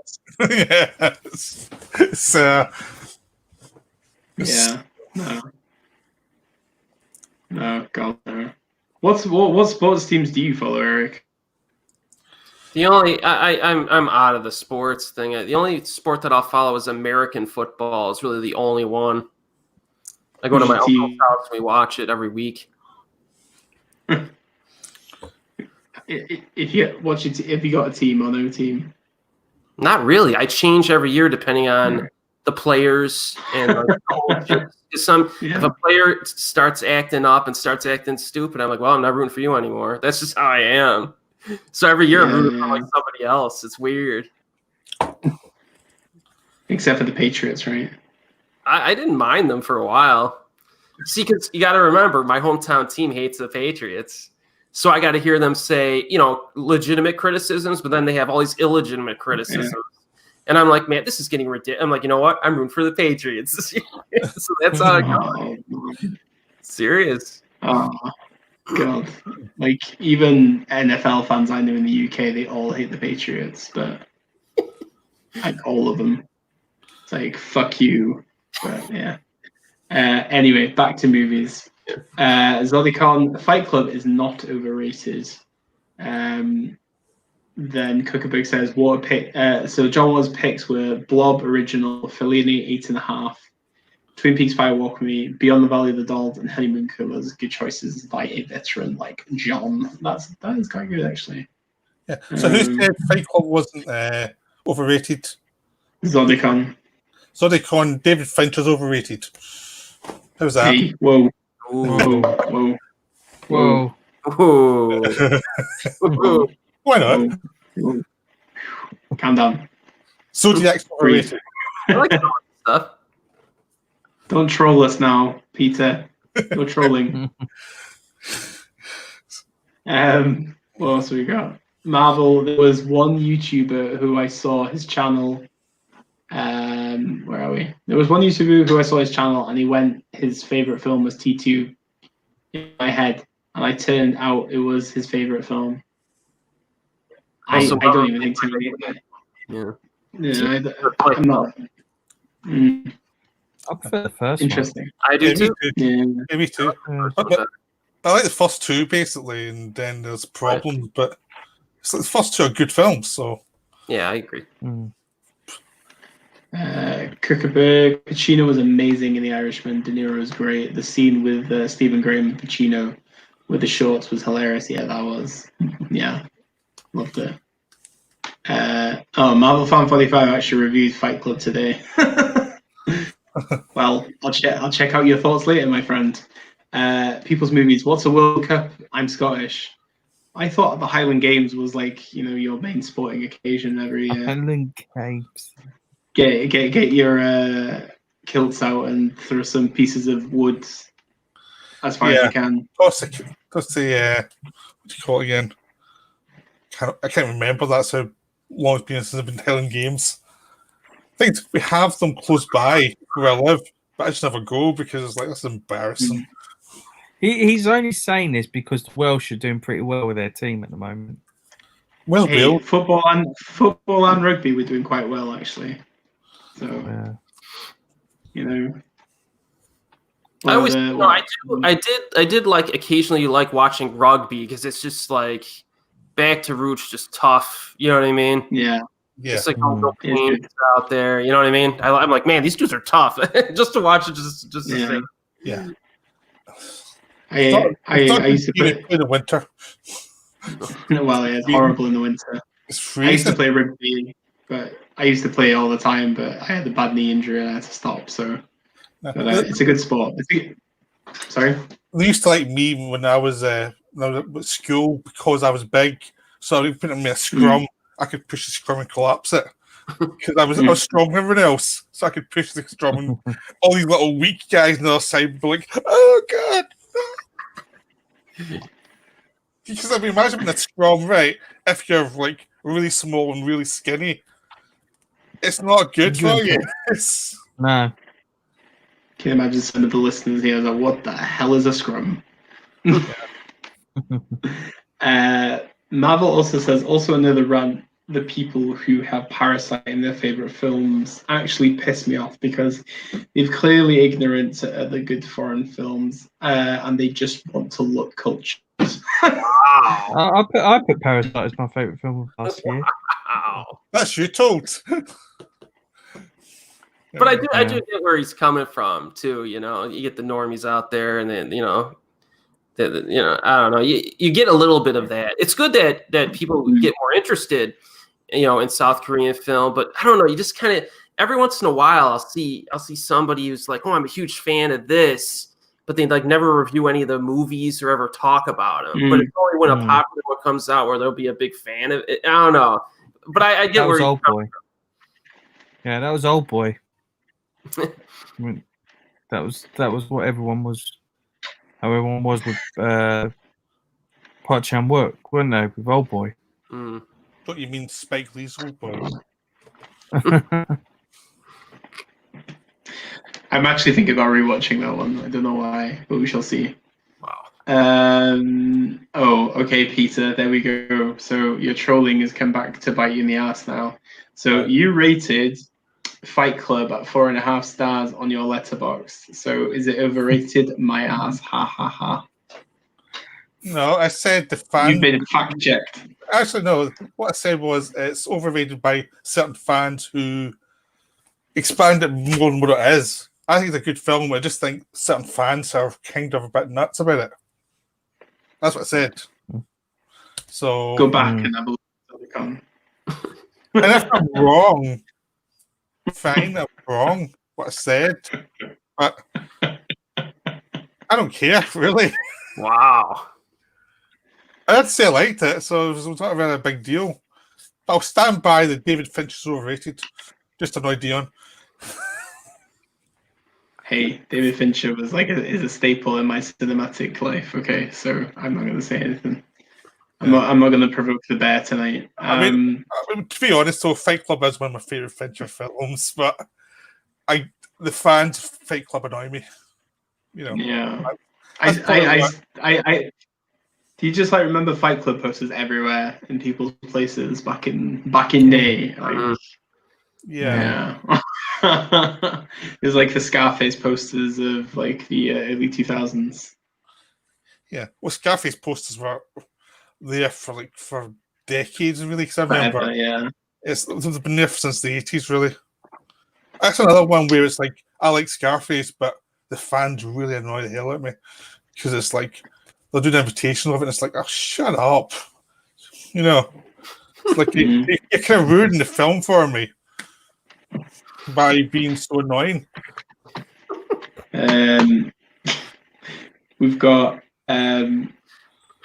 Kuckerberg says, yeah, bring on the Parasite normies. And then he also says, love a good Oscar-approved Asian movie. Culture vultures love a good Oscar-approved Asian movie. Who doesn't? It's the only one. Zolicon doesn't make the film, though, is the response. Then we have Smiley Face, a lot of ha-ha-has. And then I kind of agree on Scarface fans, though, yeah. I never understand that fan base, to be honest with you. So yeah, I'm a big fan of Scarface. I know Hoos, I think, is very overrated. You said overrated thing, but I love that film. But it's just the fans just bugged me. Oh, yeah, Dion, I was going to ask you, what's your take on Benjamin Button? Who's your Fincher fan? Not a fan. What's his I've never funny? even, and I just skipped it because I didn't like the premise. I know the trailer was awful, but I really like Benjamin Button, even though Oh, I like Trash and Fincher, even though I like Yeah. Fincher. You know what I mean? Again, if Fincher is kind of like, his reputation's so big, it becomes annoying. In a weird way. Like, it just becomes like this random thing that's kind of, it was almost like Christopher Nolan before Christopher Nolan. It becomes like, oh, how do you criticize him? It's like, if you watch any of his interviews, he's got a sense of humor about himself. I don't think people kind of piss at him is really going to make him start crying or something. I think the thing with Fincher, though, is Fincher didn't sell his soul to the devil to get any of his work made, while Nolan has. So Fincher has like an integrity that I respect a lot more than what Nolan. I think Nolan's pissing a lot of people off at the moment with Tenet. Tenet was meant to come out next week, I think. Oh, no, this week, and then he's been the one that is pushing to try and keep it going, even though like all cinemas like closed across the world, more or less closed all over the world. Yeah. And it's just like, just wait until it's safe for people to go there. Yeah, that's what people are asking for. But because he's kicking and making a fuss about it. But why? It's because he's got money. Because he just wants the money. He wants people to. I think in his head he thinks that he is going to be the guy that re-kicks the cinema system in the world, and then it's going to be in the history books. Oh, Christopher Nolan did this, right? And I'm just like, I don't give a fucking crap. Ego trip. His ego is getting the best of him. Yeah. That's the problem. Warner Brothers have pushed back Wonder Woman, all their big films until later on in the year or next year. But no, Tenet has to come out. Has to be the first major film to come out in cinemas after this pandemic that has cost thousands and thousands of lives. It's absolutely crazy, mental. Don't get me wrong, I'm intrigued to see it, but what is a few more months of waiting? Yeah, because I'm expecting August. I'm not seeing it because I'm not going to cinema in August because it's still too dangerous. And a lot of people like that, they're not going to go until it's safe. It's crazy. He won't even play it in the drive-in. Do you know what I mean? Like, just because he wants people in the cinema. And I'm just like, what's wrong with the drive-in? More people are going to be going to drive-ins than they'll be going to the cinema anyway.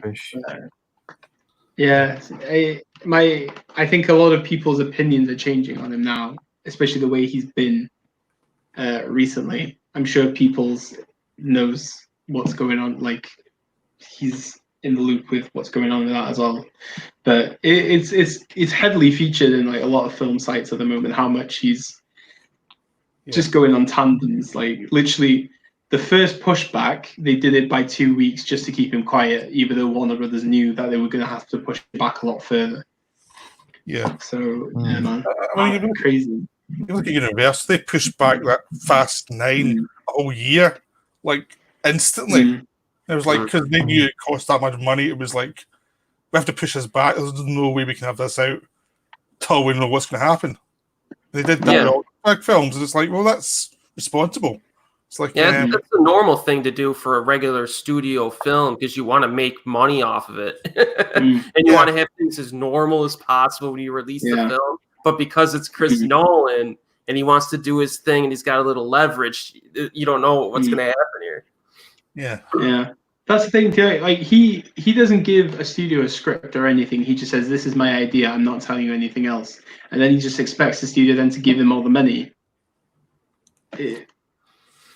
Crazy. Kubrick actually gave structured ideas to studios. He's just like, nah, this is my idea. I'm not telling anymore. This is how much money I want. Leave me alone now. And then one goes like, yes, here's the money. He's no Kubrick though. Kubrick films were special. And Kubrick made films every so often, every 2 years. There's like there's an indirect quote from Nolan saying that Interstellar was his Space Odyssey, and it's like it's nowhere near Space Odyssey. I didn't even like Interstellar, to be honest with you, and I don't mind it. I like it. 'Cause I like those kind of space movies, but it's not in the same. Because I actually know, Stratosphere. but actually noticed when I was watching it, I was thinking this is kind of like Bill and Ted's Excellent Adventure. So I did a video called something Excellent Adventure, Christopher Nolan's Excellent Adventure, because I just thought, well, there's a. And then Warner's copyright claimed it. No one can see it, so I was like, well, I guess sarcasm doesn't work. But I was just watching, thinking, kind of Bill and Ted is some of this plotting towards the second half of it, with all the time travel, and it's like the idea of putting stuff back in time and thinking that's just the end of Bill and Ted. Really, it's Bill and Ted. Hey, Bill and Ted 3 is coming soon. And no We'll be offense, fine. no one is. I'd rather see Bill and Ted 3 than Tenet. I really that's higher on my list than Tenet is Bill and Ted 3, because it's Bill and Ted. It's amazing. Marvel says I can pretty much guarantee I'll have a rant on Tenet. It just looks bland and pretentious like The Prestige. I don't think The Prestige is pretentious. It's just, I don't know, it's good fun. I think it's a very rewatchable Nolan movie. Yeah, I like that one. I definitely don't think it's pretentious whatsoever. Yeah. Plus, it's got David Bowie in it, so. Yeah. I think probably Nolan, as he's co-director, there's a coldness to his films that is puts people off a little bit. There's a distance to it a lot of time, and it's just there. Because I mean, people say that about Kubrick. Back with Kubrick, it's distant. It's not cold. It's like you're seeing these people, but they're not. It's not as cold as people say it is. If you look at stuff like James Mason and Lolita and things, but Nolan is trying to be emotional, and it doesn't quite come off. Yeah. Kookaburra says, interesting how they ruined the new release of Scarface with that awful 7.1 audio track, where they redid the gunshot audio and made it sound shit. I only watched the new 4K with the old audio. I didn't even know that. It's been a long time since I watched Scarface. Keep your physical release, people. Yeah. Oh yeah. Very much so. And the Vampire Hotel did a big Scarface homage, where there's a scene with there's a shout scene, and it's pretty much Scarface but with vampires, and it's hilarious because Sono's obviously doing Scarface, and it was just so much fun because he does it short for short. You're not even hiding it. Marvel says, I love Bill and Ted, my childhood films. Hell yes. And the animated series. Nobody ever talks about the animated series, but that was good fun too. Yeah. Excellent Adventure is definitely one of my favorite comedies of all time. Oh, definitely. I mean, the second one's not as good, but the second one's still enjoyable. Be back in a minute. Yeah. But, I've got to admit, I pre-ordered now the 4K release of Bill and Ted is just coming out for the new film. I just pre-ordered it. I was like, I saw it, I'm buying it. I don't care. Yeah, you're going to get that all now with the third one coming out. Yeah. So it's they've got a release like in August 10th. The same day as we released Flash Gordon. I'm getting both, so it's a really cheesy day for me. Is that the Arrow release of Flash Gordon? No, it's the other one. It's a box set one. So for some reason, two different releases at the same time. Don't know what's up. Some rights thing, but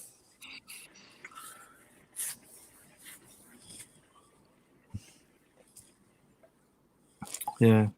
I mean, what was the new latest pre-orders from Arrow? I think it was Graveyard of Honor. Yeah. Yeah, did you pre-order that? I did not. I did. Now, is that box set? It's just the Fukusaku film, right? No, it's a box set featuring you, Fukusaku right. and the Miike. I should get that. Because I like both of them quite a bit. Yeah. It's it was one of those ones where I just didn't pause, just like pre-order that one. What are we talking about? Graveyard of Honor. Some recent releases. Yes. Some recents. I've been spending too much money. It's getting bad. Yeah, Same. I'm pretty skint at the moment, so I'm trying to avoid that. Yeah, I've like I don't know. I've decided I'm not buying anything else this month now. If I have anything on pre-order, it's come in. Nothing else. I definitely my spending habits have changed quite a bit because it's goddamn lockdown. Yeah, it's so easy in lockdown just to say, I'll get that, and you don't add them up in your head until later, and it's like, oh yeah, I forgot about that. I forgot about that too. True, very, very, very true. It's difficult, but yeah, I'm sure I need to cut down anyway. I need to like there's some stuff I've got a box of stuff I need to sell. So yeah, it'll be fine. It'll be fine. There's no criterions I need till September, so it's so good. Cookabig says Graveyard Set isn't on pre-order on Amazon yet. Is it not? I thought it was. It was the other week. Yeah, it was. Pre-order on Arrow. I pre-ordered it on Amazon, I think.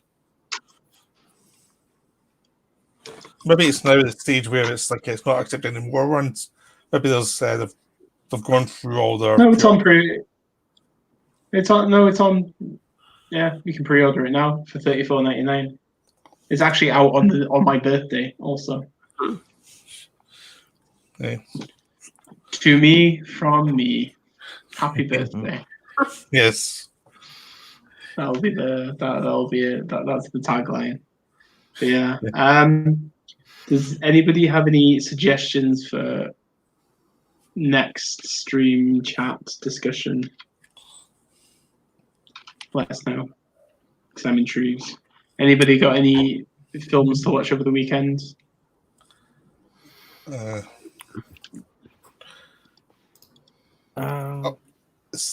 Something I'm not quite sure yet. I'm deciding what I watch now because I've kind of watched the stuff I was planning to watch. But I'm going to try and watch the Outlaw Gangster VIP set because I've thought to watch them. But I'll probably do next week before I get to that. Yeah, I've had the box for so long. Another thing is like I really just watch these, you know. I got a new Korean horror film on Amazon that came out that I'll watch. And actually, I still have to watch some of the Hitchcock movies that I have from the Ultimate Collection I bought a while back. So I might try to knock some of those out. There's a new Netflix film with Charlize Theron called The Old Guard. I watched it, I think, yesterday or the day before. It was meant to. I reviewed it for radio. It's actually quite a good action film. I was quite surprised, considering it was what do you call it? Considering it's a Netflix film. So yeah, it's pretty decent. I did enjoy Extraction as an action film too, the one with Hemsworth. I thought that was good. Did you? Yeah. It was okay. I thought it was okay, but it was okay for an hour and a half kind of movie. But it was a little long. Yeah, that thing. The action was good, but the plot wasn't. So I like action trash though. So. Yeah, I can just watch trash. Yeah,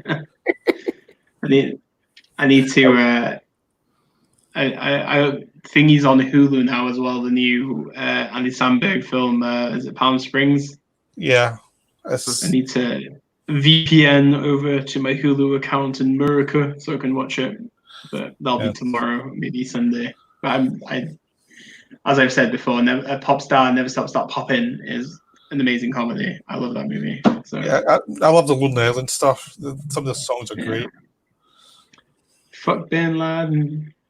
Yeah, what a song. What a song. Makes me laugh every time. Are any of them as good as the Jack Sparrow song though? Yeah. Oh no, you cannot. You cannot top Jack Sparrow. Yeah. Yeah. The Mona Lisa one's pretty good from Popstar.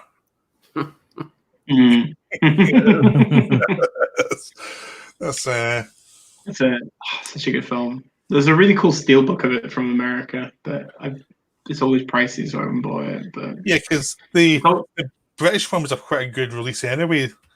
The British Blu-ray, so you got a lot of good stuff on it. So what's the point in upgrading? Because you already got some stuff. Well, it's on street. I don't even own it on Blu-ray. Just it's always on like Netflix or Prime or something. So yeah. Yeah. Also, MacGruber. No, the same guys did MacGruber. MacGruber. Yeah.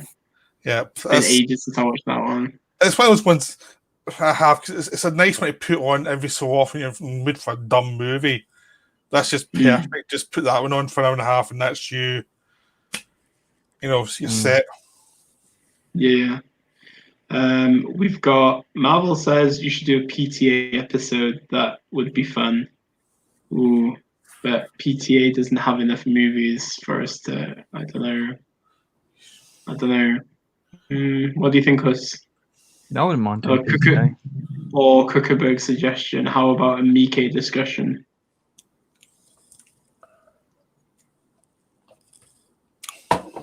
Yeah, why not? Also, I wanted to do a guilty pleasure. Oh shit! Yeah, we've been planning guilty pleasure for a while, haven't we? Oh god. Glowing the Hobbit says, "I would love a Fassbender show." I don't think we've watched enough Fassbender to make a list. Yeah. X-Men. Not.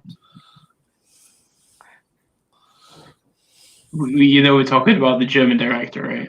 I'm not joking. Okay, that's fine. I'm too tired. I'm too tired to realize any sarcasm right now. Fassbender, isn't it Fassbender? Yeah. Reine Fassbender. Ja, jawohl. Yeah. Miike certainly doesn't have a lack of back catalog to talk about. That's very true. That is very, very true. Do a Nolan episode, LOL. Oh, I don't know. Okay. What if he's doing one about the post 2000 directors like PTE that all came out like in like 1999 onwards or something? They all come out in a new generation, like Wes Anderson, PTA, all those kind of people. Maybe that'd be choice. But, Ooh, okay. And then people's movies, Adam Sandler milking movies. Hey, Adam Sandler top 5 would be amazing, but it's never going to happen. Zodicon do a vampire episode. That would be quite cool also. Vampire episode. Okay. There's many choices. Many choices. Okay. That's a lot to ponder. A lot to ponder. I thought after decades we can top it, but I think moving there from what was it, thriller, horror, exploitation. Fucking you're never going to top that episode, the exploitation episode. I don't think we ever will. No. That one is really quickly. Even as a viewer watching that one, it was like, Jesus. Yeah. Oh no. Yeah, I felt quite dirty after that one, to be honest with you. I tried to pad it to start softly with Mad Max, and then after that, it was just it just got pretty filthy. I don't think I could ever go back and rewatch that one at all. I don't think I could. Yeah, don't know. All I can see is a flip watch. Yeah, I also have a question. I've got Black Coat's Daughter DVD Blu-ray, but I don't want the DVD. Does anybody want the DVD? Do you want it, Peter? It's February, isn't it? It's called February as well. We got it. Yeah, I got the streaming thing. If anybody wants this, let me know. Send me a message on Twitter or whatever, or put in a comment. I'll send it to you for free because that was one of the things I bought while I was watching the stream when Dimitri was talking about it. Yeah. My Blu-ray arrived. See, that's the worst thing. But when you're on the stream, you're watching, you have plenty of time to look up what stuff costs. And that's not that bad. I'll get that. And then you look what you bought over the stream. It's like, oh my god, not again. Yeah. Well, I bought Tag. I haven't bought anything. I haven't bought anything today yet. I got Synecdoche, New York today as well, which I've been meaning to get in my collection for a while. Love that movie. And also, Actually, Carl Hobday has been trying to get me to watch Gomorrah for a long time, and he asked for my address, and he sent me Gomorrah. So I have no choice but to watch Gomorrah, even though I'm still intrigued to watch it anyway. Yeah. So shout out to Carl. Thank you very much, my friend, for that. Muchos appreciato. But if anybody wants Blackcoat's Daughter on DVD, let me know. I'll send it to you. Gung Fu top 3 tearjerkers. Oh God.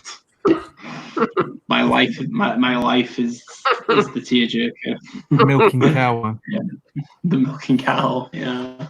I don't know, that fucking Sweet Bean film made me depressed as fuck earlier. So yeah. Top 10 films you'd give to your worst enemy. Oh God. Yeah. Human Centipede 1, 2, and 3. Wow. Uncut. God.